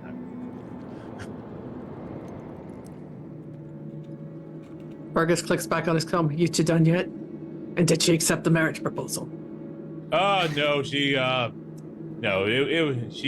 wants to be a layman of faith, and she doesn't want to be in the ecclesiarchy of Calisman, That's a valid choice, and we should respect You're all that. hearing an echoing voice as you're getting closer. And it is saying, "The time of judgment is nigh." And Well, fuck. I hate gods. perfect. What if God was one of us? But I will try to send one tight beam message to Caladrin, like, the key's here. The time is now, apparently. And that's what I will try to do. okay, you're starting to work on that. Yeah, I'll we'll be with you in a moment. But as you are as you are approaching, so big chamber, big gate, big miasma around and behind it. About 10 ascendancy people in front of the gate, including Wolf Grevel and Signy Norman. Signy has glowing golden eyes right now and is speaking in a godlike voice. Further out in the chamber, you see Levitt standing in front of the Ascendancy people, and between the Ascendancy people and about 6 or 7 folks from Crown Mining, who are, including Markov, who are sort of crouched behind a couple of rocks. Further out behind them, coming into the chamber, is a group of about a dozen mercenaries and Cinder Throne members, including Hikari and Lennox. And also with them is Euphemia. She is striding in amongst them. She's carrying some big thing in a satchel over her shoulder. That's sort of like strapped to her shoulder. So there's that's probably where the key is. And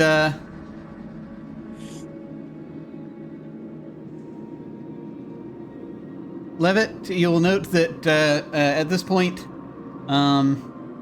Wolf is going to turn away toward Signy now, since she has just addressed everyone in a loud voice, and he says, and he'll nod to he will step back and nod, and he will say, glad you are with us. I hope you approve of the vessel.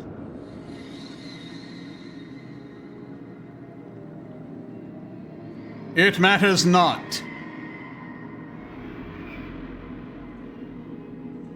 There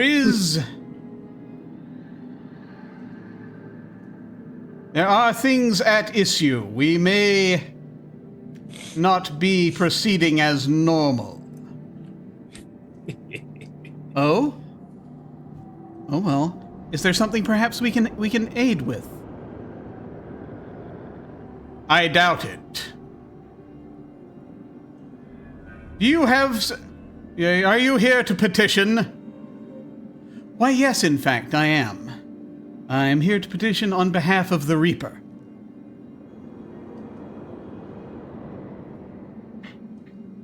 And, As I hear that, I go, I'm here to petition on behalf of the curator. Vargas is going to sneak over to Markov, put a hand on his shoulder and go, Captain Markov, just stay down.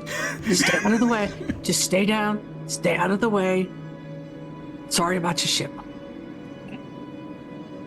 And then he stands up and he starts walking over and he goes, I'm here to petition on behalf of all the life forms of this universe. And he takes off his helmet and he calls upon his friends. Okay. So the gate is open right now, so it's easy to get the signal through. I need to know, and so you're sending that. I know what Jackson is attempting to do, and I'm going to have him do that in just a second, but I need to know, Irina, what are you doing right now? If Irina doesn't know that Jackson's trying to also get in contact with Caladri, she'll also do it because she has that way you to can do it contact through him a as well. communicator. That's the thing. Yes. So she's going to just be like, furiously like, help. You can use technology. Yes. So what this is going to be is... So I just want I want Jackson to sense the beyond. So I need you to roll beyond.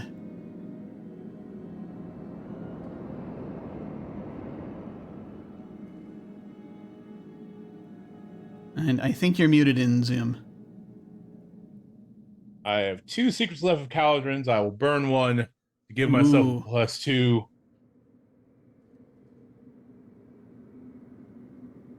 Okay. All right. So that is let's see. What's your well, it's not really going to matter because it'll only be up to a 9 if it's yeah, so it's looking like that's either a 7 or a 9. It's a 9. And so that means that you're going to get... Let's see, sensing what's beyond. That's fragments and mysteries. So you're able to somewhat... It's very... Again, it's like trying to do things through treacle. You're trying to kind of use the gate to boost what you're doing, which is helping a little bit. He's like, what? Wait, time? Yes. Something going on? Key? Yes. Irina, you punch the code in, the frequency in to your device. And again, you can also, you're close to the gate, so that kind of helps. And he's like, I'm sorry, I'm receiving, and you hear a voice come through your communicator. Sorry, I'm receiving something. What? This is Maynard. Yes, the key is near. Yes, I'm here. Yes, I hear. Where are you? On a comet.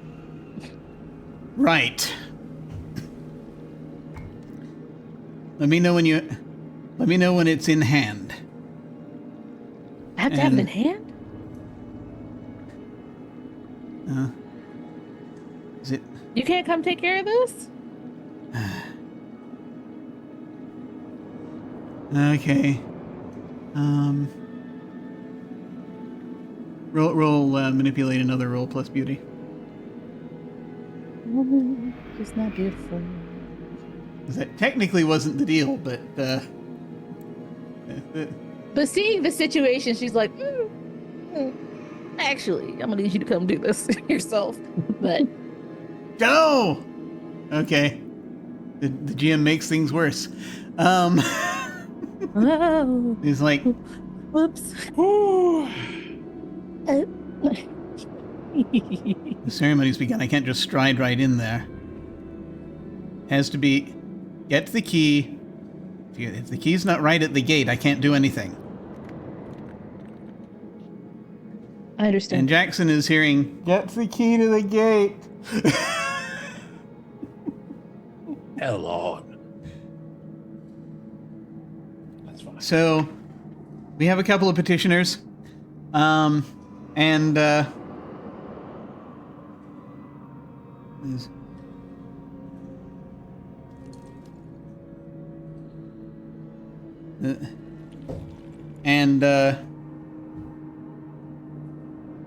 think that at this point, Wolf is saying,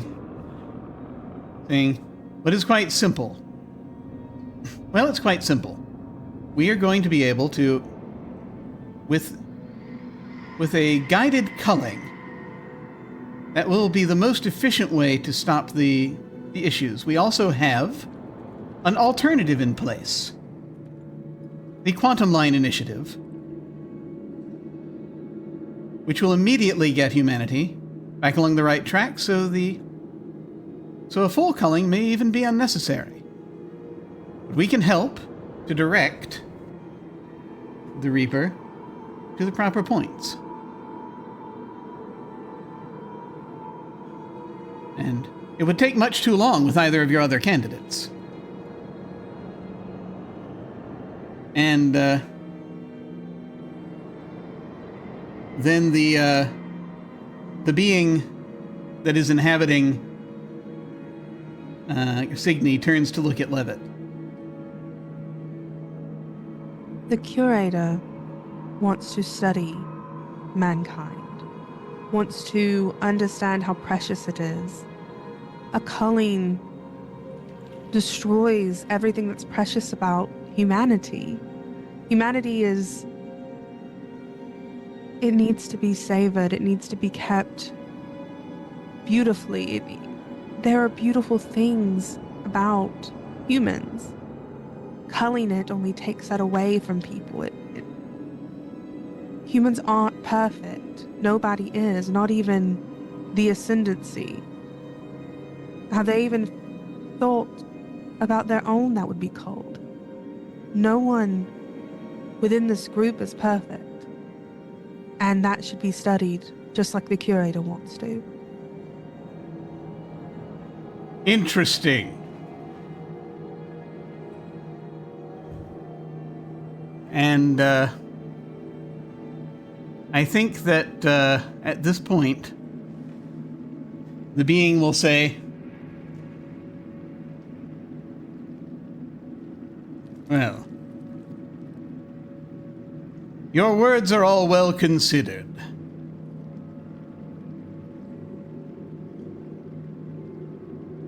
But I don't think they're going to have any further releases today. And there's a certain degree of like shock as sort of folks are turning around. What? And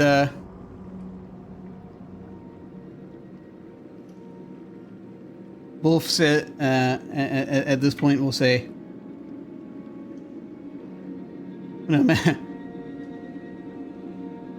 no, Magister, I don't understand." And he says, and the being says, well, just sort of cracking their neck, stepping back a moment. We have had an issue. We are dealing with that the warden is attempting to deal with. I urge everyone to leave now.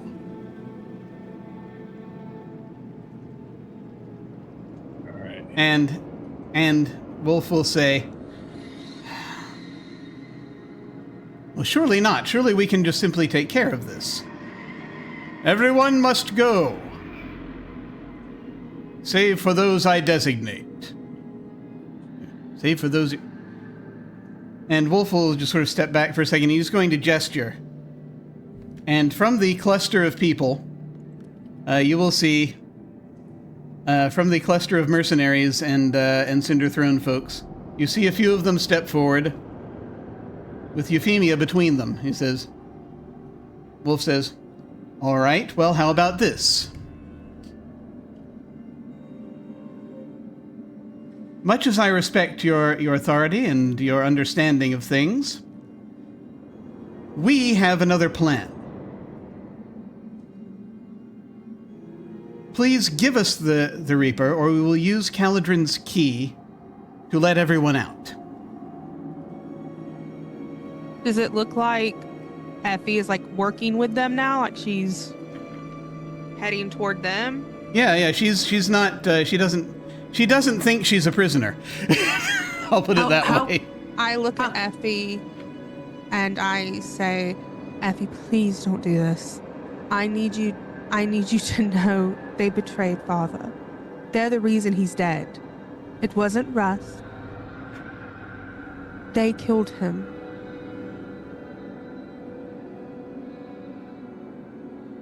Okay. And I'm going to start the recording.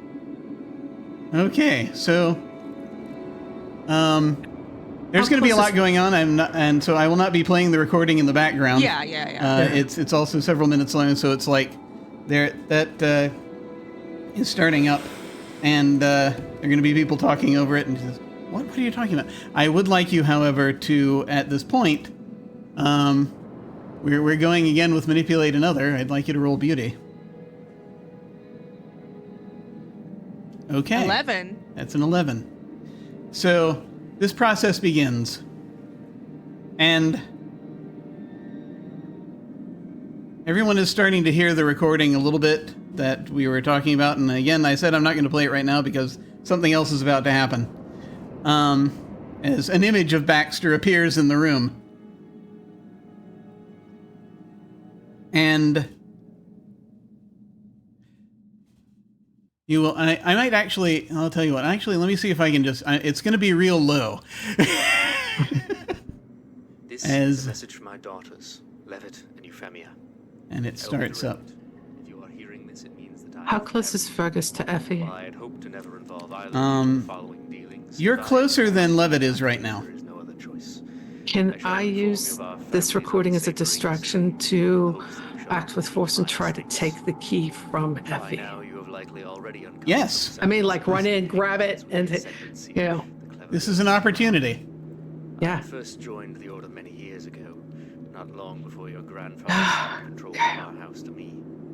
It seemed that with my succession, That's a 12. finally Nice. Ooh. Good. Rolling hot today. Okay. Not So, me. acting with force. Mhm. The connections the ascendancy offered access to, So you get to choose 3 things. none were more welcome. I would like to take definite hold of it. You may recall. Yep, you got it. You're going to rush up as Effie is just looking at this and she's stunned. Bringing you a book, Effie, that I thought was Suffer little harm. Okay, yes, you managed to do this even, as the thugs are like they're pulling their weapons. But everyone else is also similarly stunned for a moment. in the mission that he And I'll let you he doesn't want to hurt Effie because he knows of Levitt. This is Levitt's sister. But I would like for you to decide whether this impresses, dismays, or frightens the enemy. Yeah, this is a thing where it's like you're rushing forward and they're like, they were kind of expecting to see aliens here. This group, the mercenaries, so that's no problem. But they are dismayed. I think they're like, what the? And they're starting to go for their weapons. Now, there is one thing that you will hear Wolf cry out. You don't want to listen to this. Actually, and before he gets to the end of his sentence, I just want to check in with everyone else real quick. Is there anything like Jackson or Arena? Anything you two are doing? Either of you are doing right now? Watching. There's a lot happening. I realized the error of my ways. I thought of you, my daughters, and the dark deeds you'd be pulled into to join me. Oh, with Fergus having the key, honestly, my really stupid plan I don't have to enact. So that's good. I have devoted my time since then to opposing them in the shadows. Our family's finances drained in an attempt to thwart the plans. I got nothing right now. I wanted Okay. to believe that Wolf was still my friend. So Despite my refusal, Wolf says he began to suspect to the being, and I saw him drawing ever closer to you both. I feared he was trying to recruit me, bring the noble house of T back into the fold. Now I have learned that he is also connected with the Cinder throne, and I can no longer remain passive. don't listen to. There's no need to listen to any of this. Know simply that this is. And seeing Fergus take the key, he's like, you don't have long. And to this, the being responds and says, oh, well, there's just one problem. And you see the eyes shift and change to a gray, to a solid gray. And Signy says, you're not speaking to the Magister. And pulls Signy's gun, pointing it at Wolf. I'm afraid I must ask you to step back from the platform.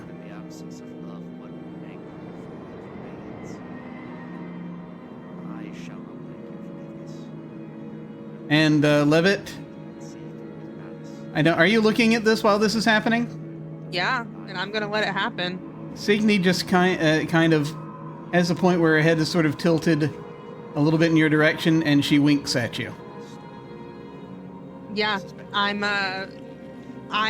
Wolf betrayed my father. If he dies, he dies, and I'll celebrate it. I don't give a shit. Okay. So, quick note. Weapons are drawn. And at this moment, one final distraction happens as 2 large figures come through the gate. They are wearing they are Val. They are wearing sentinel monk's robes. I think that was Fergus. What was the thing you picked out? It was actually that they manifest as visions within the minds of those present. Ah, excellent. So they're not physically here, If my research is correct, it seems. the ascendancy essentially is located there. And Fergus knows that Irina needs the key. She's got to lock it. There's been a deal with Caligen to lock the gates. So that's where Fergus is headed, is towards Irina. His intent is just to kind of get them both to the gate. Okay. Get the key and Irina to the gate. These, you hear this humming. Everyone hears this humming through their minds for a moment, coming from the direction of the gate, as Brother Cormac and Brother Amon are trying to calm things down a bit. Nevertheless, there is something very chaotic happening, as many of these machines that are coming to life around the gate, indicating things are happening, readings are going off.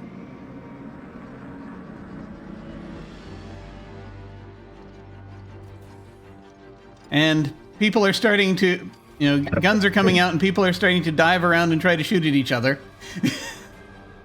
I'm just like to say I'm shooting to protect my sister and my crew. That's Excellent. Where I'm shooting to protect. Okay. So, I'm just going to go around real quick. I just want to get an action from everybody, and we know what Levitt's action is. Now, this place is not safe currently. As there is now a firefight about to erupt. All manner of things are happening, and in people's heads. So, and Fergus, you are trying to get the key to Irina, right?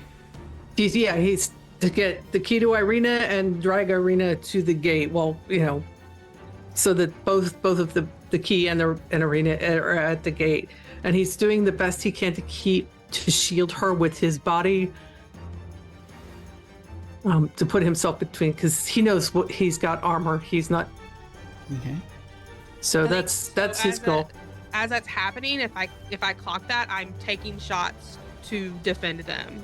Okay. All right.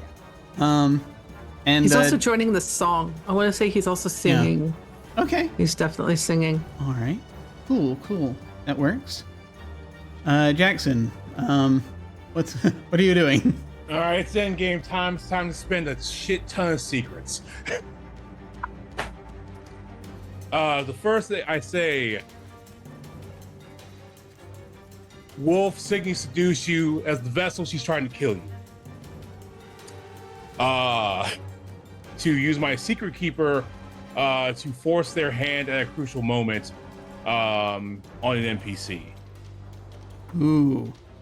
Yeah. And I just say, oh yes, Caligen, the Reaper was responsible for your experiment going awry in your vow. And I'm gonna blow those few secrets there. Force somebody's hand. Okay. All right. Excellent. And so you're trying, and just so you're aware, right now, Signy is inhabited by another being. But you're trying to reach her, I guess, more specifically, right? No, I'm actually trying to get Wolf to do something drastic. Oh, excellent. I'm trying to get Wolf to do something drastic. I'm trying to get Caligen to do something drastic on the fact that I'm dropping this secret about the Reaper fucking with his shit. Excellent. Okay. It's end game time. It's time to just start blowing a bunch of secrets up and just ruining everybody's lives. Excellent. Okay, so we've got that positioning. I'm getting everything into position here in my head. And Irina, what are you going to be doing? Standing, watching, mouth agape, like what is happening? So many secrets, so much gunfire. Irina this is not her life, so she is bewildered and yet so invested in watching it go down. Okay. Well, are you letting Fergus take you to the gate, if possible? Oh, yes. Once Fergus gets to me, we're headed off. Okay. All right. Okay. Good. So I think the order I'm going to do this in is I'm going to go with I'm going to go with Levitt first, providing cover. And so do you have let's see. Do you have under? Unless you have something. Do you have something under mercenary you want to use, or do you want to just go with the standard no, thing? I can just inflict harm, and then if I inflict terrible harm, I can just do my You special true move. professional. Yeah, absolutely. So you were like up, like guns blazing, trying to. There's a lot of people shooting at each other right now, and some of them are in fact shooting at you. So, go ahead. It's chaos. It's utter chaos. So we're gonna go ahead and act with force. No! Okay. Levitt, as this is happening, you do draw attention. And a couple of the folks, and you see that,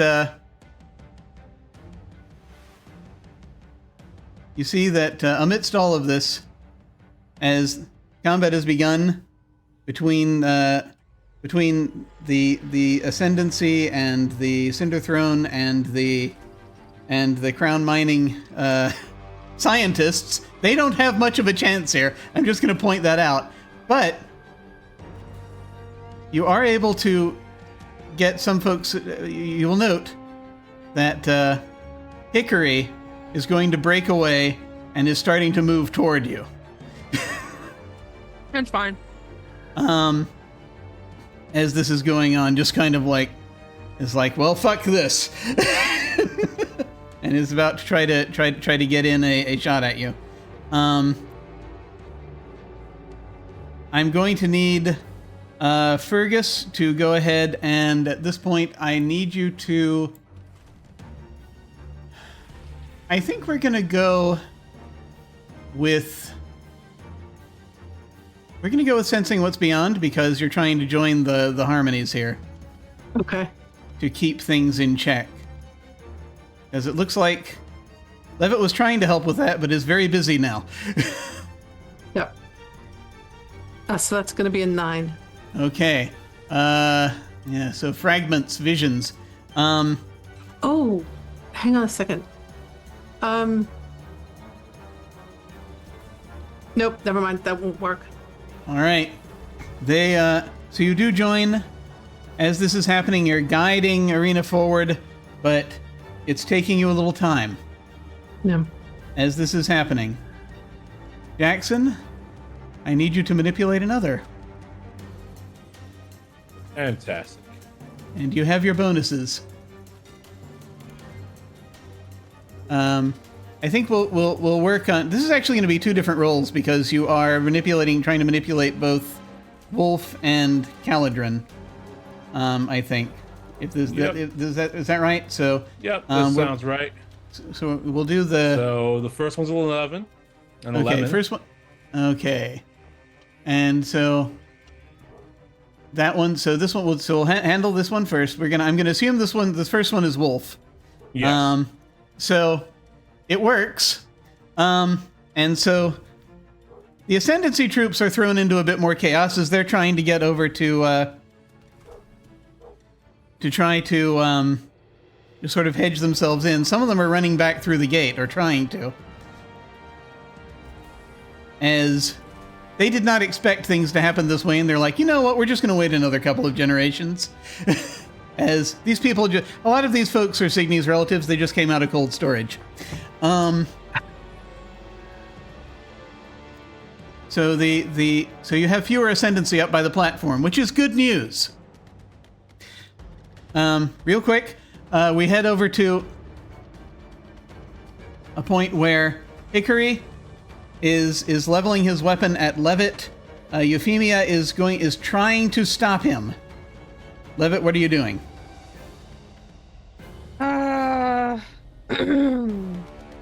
If Euphemia is trying to stop me... I'm sorry. Euphemia is trying to stop Hickory from shooting you. Hickory. I'm sorry, I meant Hickory. Yeah. I just go... Euphemia, help them with... help my crewmates. I yell that out, and I'm going to turn my gun on Hickory and try to shoot Hickory. Okay. We are acting with force. 13! Okay. Ooh. Much better. So you have a 10 plus. You choose 3. I'm gonna inflict terrible harm. You got it. Yep. And then I'm gonna suffer little harm. That's good. And then I think I get this look of how dare Hickory like work with my sister? How dare him? And I'm going to frighten him. I just Okay. get this look of like total, what's the word? Like total commitment, and like I'm going to take him down, and that will lead into my true professional. So I'm going to Excellent. roll brawn. Yes. A Yes. 13. Yes. Yes. So I Yeah. get to choose 2. My enemies become afraid of me, and my enemies retreat to a safe distance. Okay. So they basically, what does this look like? What are people seeing that intimidates everyone as you're doing this? I quickly turn around and holster my gun and take out my fucking hand axes, and I'm just going to town on Hickory. Yes, you have I breached. pull them from yeah. behind my back, and I'm just swinging wildly at Hickory. Yeah.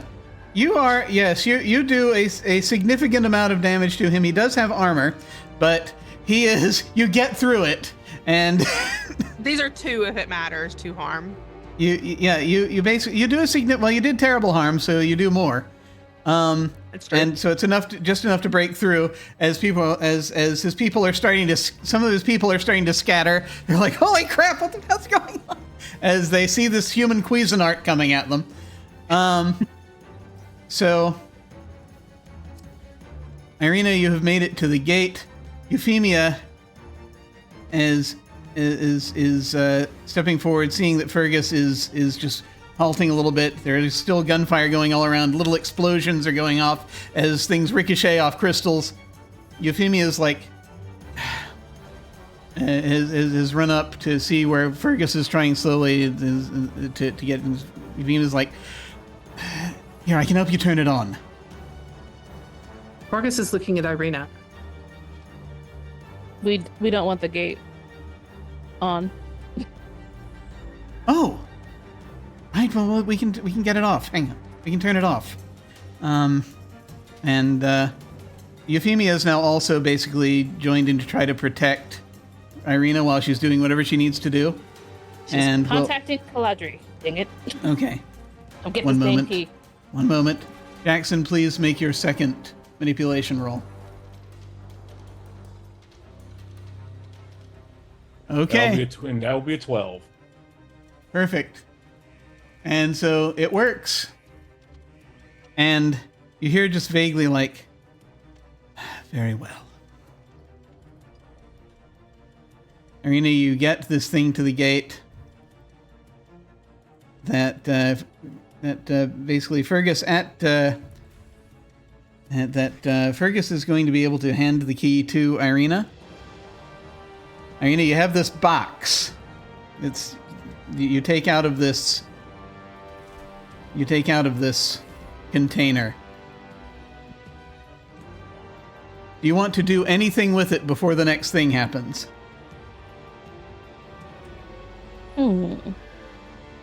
No, you know what? No. No. Okay. She wants to get rid of it immediately. A very tall being steps through the gate.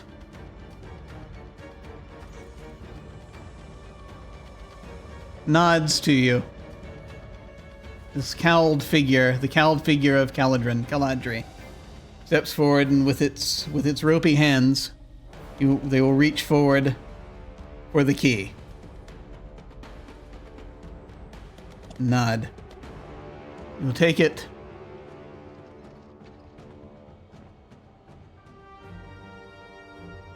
Thank you.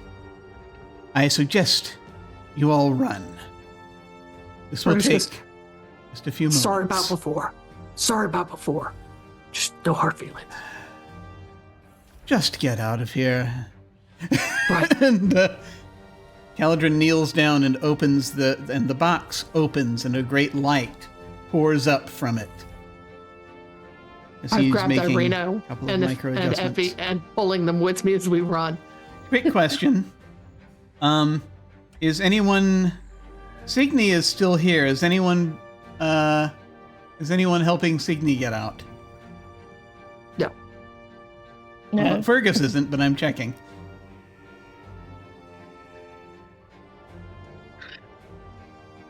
Yeah. Ah, okay.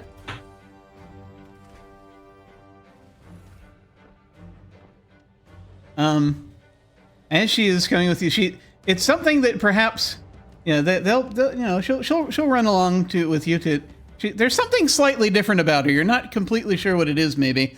The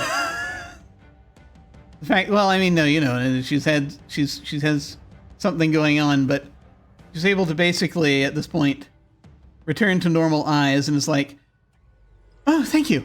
And as you kind of move aside so that she can get through. You're all running. As there is a rumbling coming from the chamber below. Let's see. I make sure Markov is moving too. Yes, If they haven't already Markov. started running. Markov and the remaining scientists, because I think about half of them are dead now. Because are Red getting shirts, caught what in the are you gonna crossfire. do? I mean, it happens. Are running. They're all running. It is like you see Markov. You hear behind him. Vigilant. What is your status?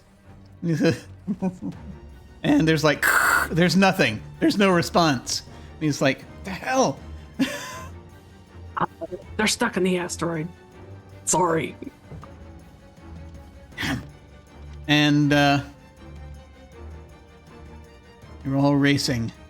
You're all racing to the asteroid's surface. I presume you put your helmets back on. Yep. That helps. And well, the closest vessel is the Timberwolf, but I presume you're all running to the.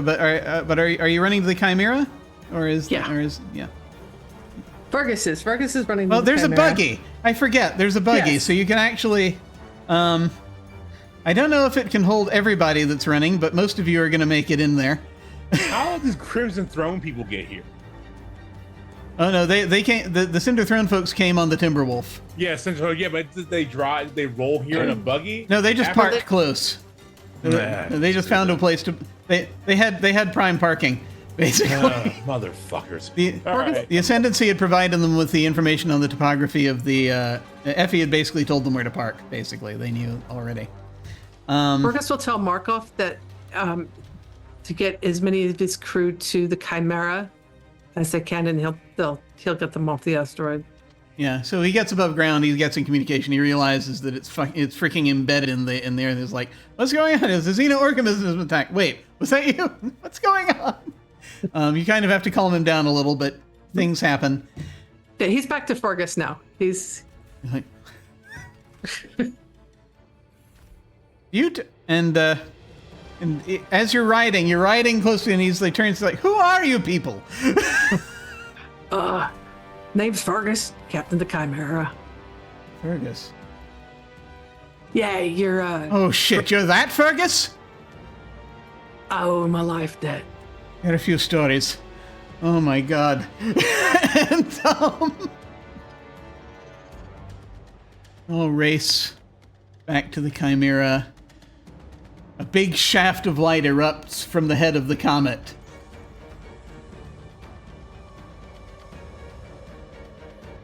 As you all, and the ground shakes. Everyone races back into the Chimera. The ramp is pulled up. Trinket has already been getting the pre-flight underway. You see this cat hopping around, different depending on who you are, in the bridge, basically. Like a cat on piano keys. Operating, walking yes. across. operating controls. You lift up as the head of the comet shatters. and then is sucked into itself, the gate consumed. The comet's path inevitably changed. Fergus, you hear a few last whispers from Cormac. We're going to evacuate everyone. The gate is about to go.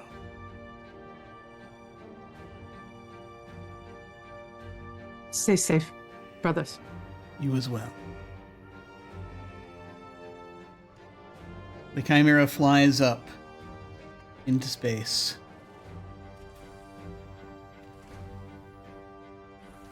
As the comet descends off into another direction.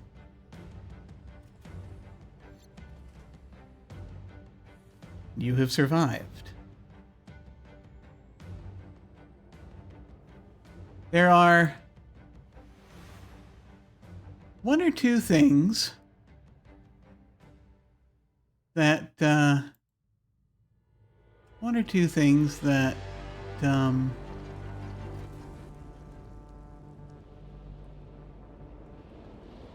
we must address briefly, or we will just say briefly. I'm going to first say that Florence Stoppard and Rust are able to get back onto the Chimera, where they have enough Argolite X to be able to effect a cure for his condition.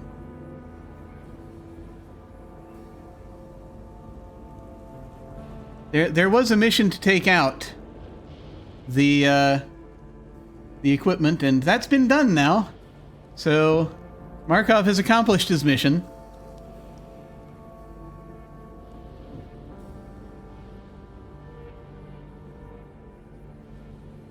We're going to say that Signe Norman is a little bit different from then on.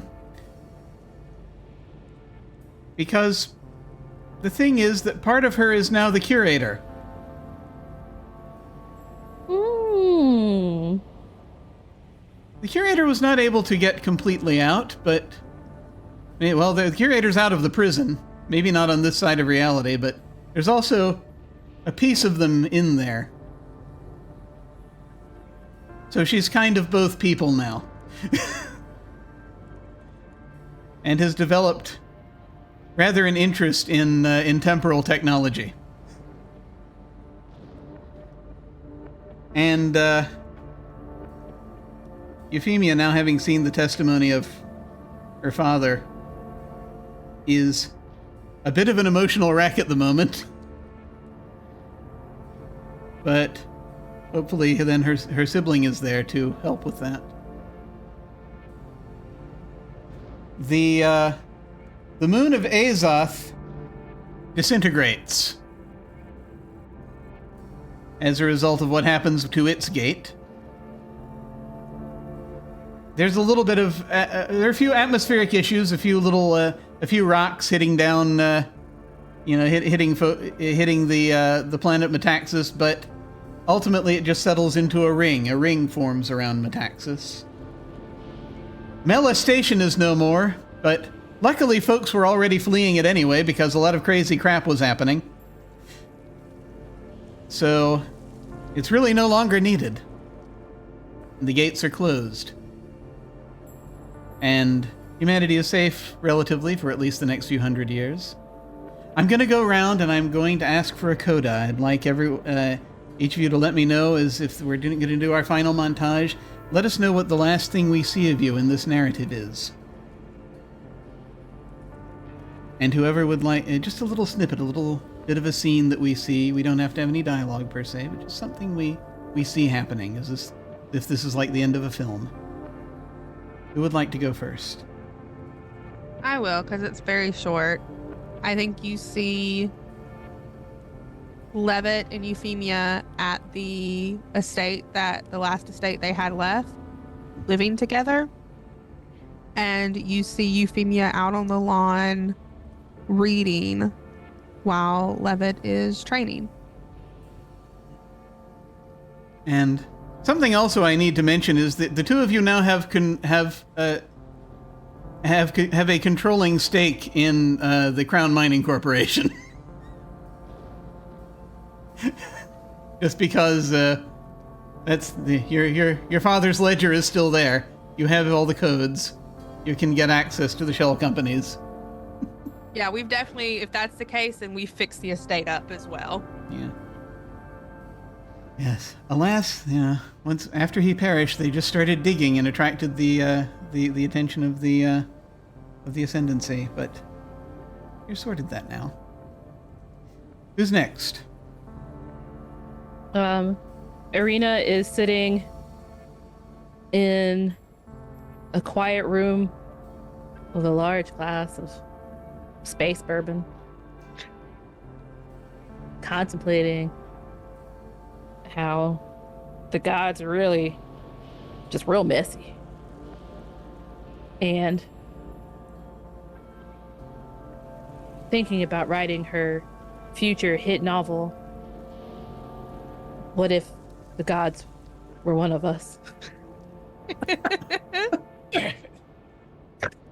Well, yes, you do need another Darius text that will help to outshine that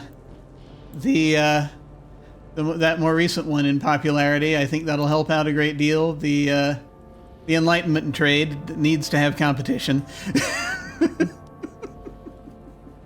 She is unsure of her faith, but realizes that moment probably comes for a lot of people, but they just continue on like nothing changed, and she's just gonna keep it moving. Yeah. Well, all the gods are back on their proper side of reality, so they're not going to interfere any longer. At least not in her lifetime. No. And that's what matters. It is. No, you did it. You got them there. Who's next? I'll go. So it's a montage, and the first one is Fergus and Markov sitting across from each other with clearly alcoholic beverages, as Fergus tells him, as he listens to Markov tell him the stories from his family, and then Fergus tells him stories of Abraham. Wow. Abraham Markov. Yeah. Yeah, and the life debt. The next thing that you see is Fergus back on Metaxas was the original planet? Yes.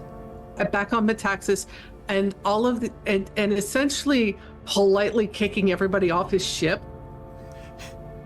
except for anybody who wants to say. Obviously, he'll offer Levitt and Euphemia transportation to where they need to go. Irina wherever she needs to go. He checks in with Percy, makes sure that Percy and his son are united. Yeah. But essentially, he's kind of kicking everybody off and it's just get the fuck off my ship. I'm done. You see him dropping everybody off where they need to go, except for Jackson. And he just kind of knocks on Jackson's door after everybody's gone, leans up, crosses his arms when Jackson opens the door. Yes. So tell me about this shipping business. All right. I certainly will. I'll tell you everything. Excellent. And I think Fergus will volunteer to, or agree to become the first captain, first vessel of part of Jackson's vision. Well, that very neatly then will say, I'm sorry, did you have anything else before we? In exchange that Trinket gets a daily ham. Yes. Yes. Jackson, contemplates getting out of the ham business, but realizes there's a cat who would attack him otherwise. So, got to roll the ham business into, the new shipping business. Jackson's spending time with Signy, in a very real fashion. Just, I don't actually mind this person being around me, and that's okay.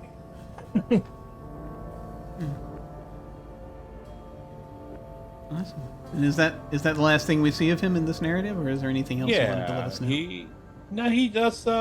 Just he's trying to heal the galaxy, one shipping line at a time. Yeah. All right. Yeah.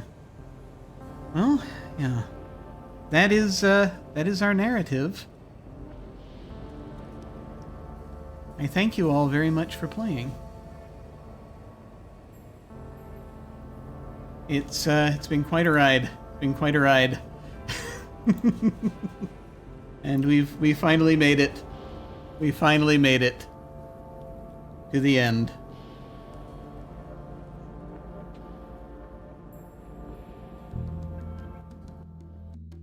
So,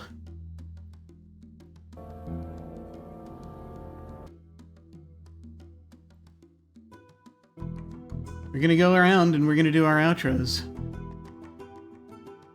Feel free to let us know what you thought of this game, and let folks know where they can find you. And put any final thoughts, memories, anything you'd like to share, whatever you like. As here we are at last. And we're going to go in reverse order once again. So we start with Katy. Hi everyone, I've been Katy. You can find me everywhere on the internet at Katy Face. I'm a professional DM. I had a lot of fun in this campaign when life wasn't getting in the way. Yeah, this was really fun. It was fun to play Levitt, someone who was just there to cause chaos basically and, stress everyone out. I really enjoyed the world that Jim helped, all of us helped build, but Jim sort of brought together. It was a very fun exploration. And yeah, I had a good time just playing a tough character. I usually don't play characters with brawn, so that was really fun for me. And I just had an all-around good time. And I'm glad I got to play with all of you, and I'm glad I got to play with you again, Jim. Yay! Katy, I always love playing with you. I loved how Levitt was chaos. It was wonderful. Especially, I'm just remembering that moment of just piloting the shuttle into the side of the space station. Yeah. Dislodging the reliquary. That was beautiful. It was just beautiful, and I loved every minute of it. Thank you so much for playing. And now, unfortunately, like I said, Robin had to dive off, but we hope they are well. I will just say that I thought Rust was a perfectly tragic gothic figure. It was wonderful. I loved the sad little guy moments that we got, and it was a lot of fun having them around.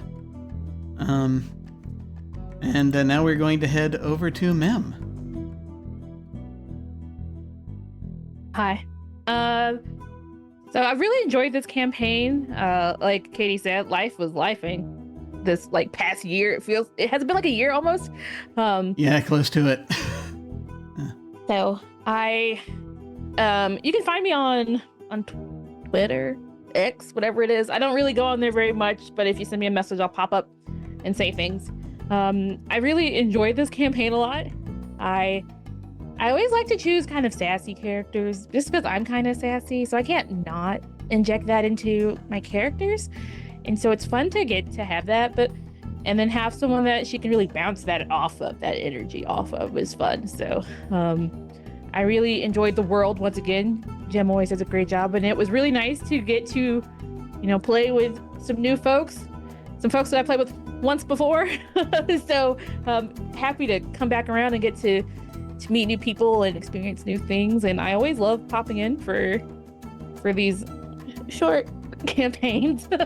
So looking forward to the next. Don't know when that will be, but I'll be around. Thank you, everybody.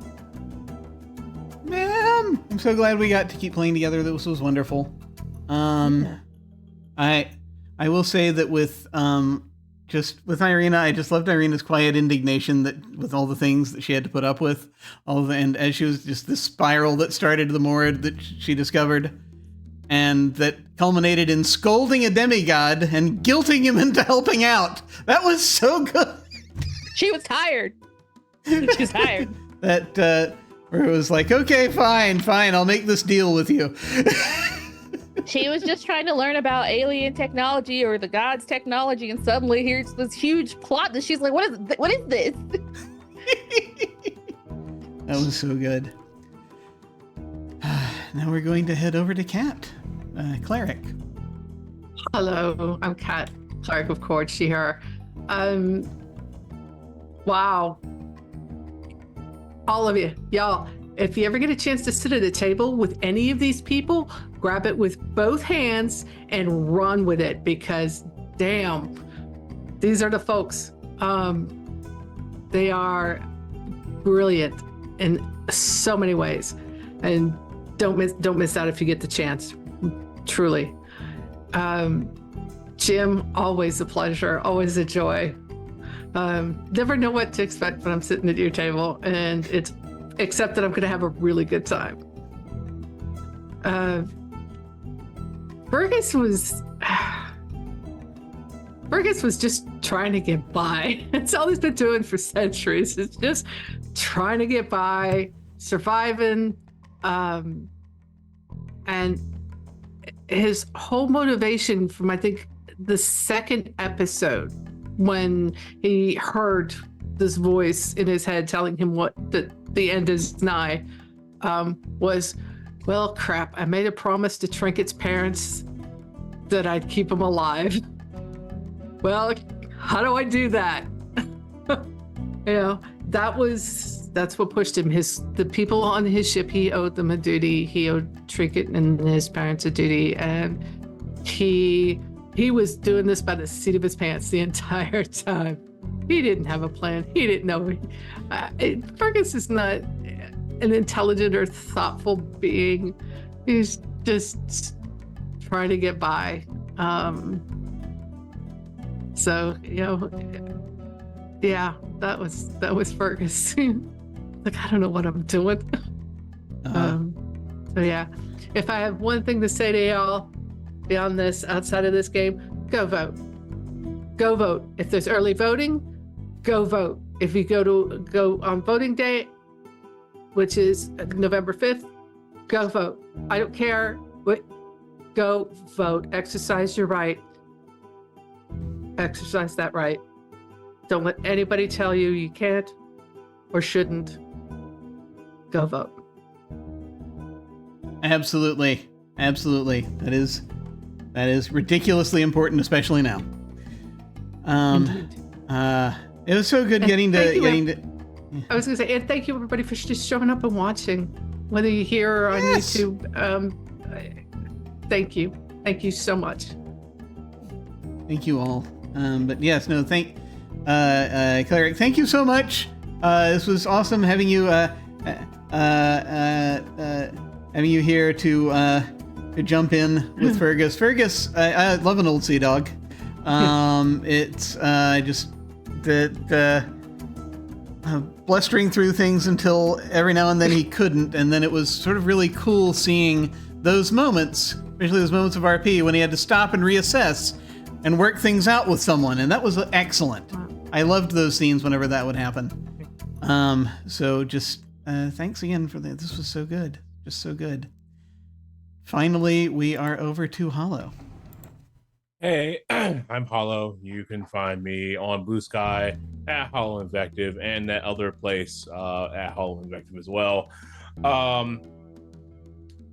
I just had a wonderful time. I always have a wonderful time, playing with Jim. And it was just great to watch everybody's stories kind of like do this helix of weaving in and then back out, in and back out. And how they all kind of tie together. And even though even in the narrative, even though we may not understand from a narrative perspective, from an internal narrative perspective, what is going on with each other, it was well crafted on the outside. I really enjoyed playing with Mem, because I also can be snarky when the character calls for it, and being able to just just jabs back and forth. That was great. Of course, playing with Cleric, we always have a very strange relationship every time we play together. It's always something odd and messed up and tense.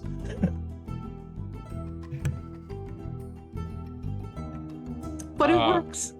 But it works, and Katy, just like being sort of Levitt's confidant. I managed not to spend any of her secrets this game. That was actually the point.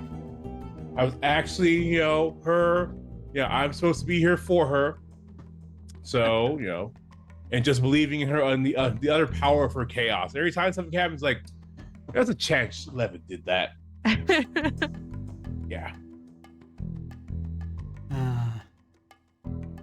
And Jackson just kind of like, I had fun involving him as the plot unfolded. It was very cool. Jackson was just so gloriously self-interested, to the point that up to that point, and I just loved this moment where we had that moment of shifting gears from berating religious figures to becoming one. And that was just so good because it made total sense with where his character was going. It was wonderful and hilarious, and I loved it.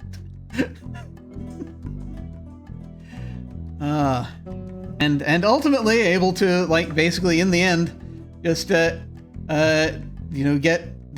the final push that Galadrin needed to actually just finally do the final thing, which and that's the thing is I loved the arguments between Jackson and Irina, and that I just sort of think poetically that it's really neat that it took both of them to finally get the deific aliens to do the things they were supposed to do. So that was wonderful. So, a few things before I just one or two little things to say here. First of all, just by way of credit, the song that I sang at the beginning, I have titled it "The Crystal Miner's Lament." I dashed it off last night. It's a derivative work inspired by the shanty 100 years ago, as recorded by Stan Hugel from interactions with the sailors that he met. So you can look it up. It's a neat little song.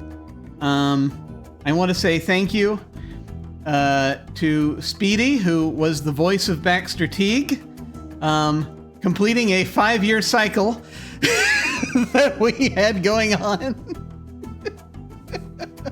Getting to do back to Katy what Katy did to him.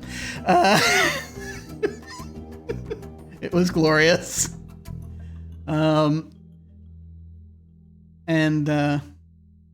I also want to thank Pope for helping me hammer out a few concepts early on about how I wanted to approach Gothic sci-fi. And there we are. This campaign meant a great deal to me. It just sort of popped into my head I've had it in my head probably since that first Alas campaign in 2019, and I'm glad we finally got to get there. Once again, I'm Jim Ryan. You can find me at Otherdoc on Twitch, YouTube, and most social media platforms. Wherever I'm not Otherdoc, I'm Jim Yes That Jim. My website is jimyesthatjim.com, where you can find my Geek Observation podcast and links to my various other podcasts, audio dramas, writings, and such. Down below, if you're watching live on Twitch, you can access my website, social media links, YouTube channel, and various other things. This is my last unlimited campaign that I'm going to be running on this channel for the foreseeable future. I'm still going to be streaming. I'm still going to be running one-shots and maybe very, very short limited series, maybe. And of course, I'm still going to be playing video games, doing the occasional chatting stream and all that. But any full campaigns here, anything beyond that, longer campaigns, or at least, short campaigns that go for more than a session or a couple of sessions, that'll be something I'm playing in that someone else will run. And we have a couple of those. I'll talk about those in a moment. Time got to me, alas. It's a bandwidth issue now. I've got to find work, and I have a lot going on. And much as I loved this campaign, I'm going to be very grateful to get that piece of my brain back. I'm going to be happy to, I am still happy to run campaigns on other people's channels or off stream, but I'm just not going to have the bandwidth to both produce a stream and run a game on it from here on out. But I thank everyone who has participated in my various streams and everyone who has been watching for the last several years. And, still around, still doing things, just got to shift things around again a bit. But I thank you all. Whether you're all watching live or you're watching on YouTube or wherever this ends up, I appreciate it very much. So, on this channel, we do have a game currently running. Tuesdays, we have 9 Fox Gambit that's coming back, run by that gentleman in the upper left corner. It is an excellent dystopian sci-fi, military sci-fi campaign. Enjoying it a lot. And on Fridays, soon on Friday, this coming Friday, I'm going to be doing a one-shot over on Valdrianth's channel, on Valdrianth, on November 1st as part of their Extra Life campaign. I'm running a one-shot of Inspectors that I'm calling Garden City Groove. It's I think it'll be interesting. So come around for that if you like. It'll be around 3 p.m. Eastern. Coming up, I've still got, in November, Abject Adventure Gamery will return. Lucci will be back. And we're gonna keep playing, we're playing an old text adventure game. We're playing Starcrossed currently. We're gonna get back to exploring a giant ship. And coming up, I will announce we have a campaign of Bookhounds of London, a Trail of Cthulhu campaign that will be coming up. Starting hopefully in November. Pope is going to be helming that, and I am very much looking forward to it. We're just assembling the pieces now. Let's see, what else have I got? Let's see. What am I doing? There is another thing. There's another thing that I thought perhaps I would mention, just for commercial purposes. And that is that I have a game that's getting ready to be released. 1 year hence. It is a 3-dimensional object now. It is a Descended from the Queen game, so in the style of For the Queen. Green Knight themed. Basically, folks making their way to the Green Chapel after having challenged the Green Knight. I will put that's coming out soon. I don't know exactly when, but definitely within probably the next month or so, I think. That's going to be available physically on DriveThruRPG, and if I can get it together digitally on Roll20. Just trying to get everything together. It is real. I am so freaking excited. I cannot explain how excited I am for that. But so we have that going on. And something else. Remember I mentioned looking for work. I am going to possibly. Okay, I'm just gonna say it because that way then that'll put me closer to doing it. I think I'm gonna dip my toe in the pro GMing sphere. And so look for information on that soon if folks want to jump into a game I'm going to be trying to run professionally. We'll see how it goes. But yes, apparently I'm going to need to sleep sometime soon, so there's that. Thank you all very much for watching, folks. We're gonna probably go and say hi to someone. We're gonna raid somebody who is currently streaming. I gotta look and see who it is we go to, but there are a few candidates. Folks we might go and visit. Feel free to hang on if you're so inclined and say hi to them with us. That will be when we hit the end card. In the meantime, folks, thank you all very much for watching.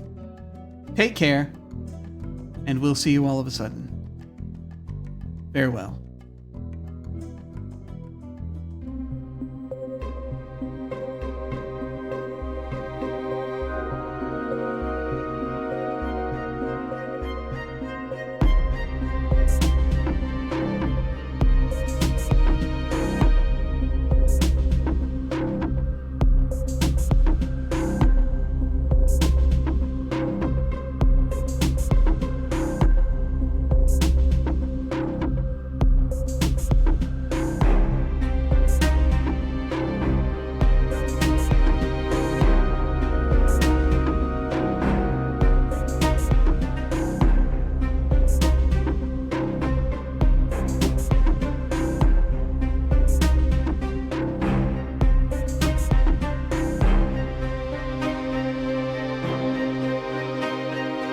Bye.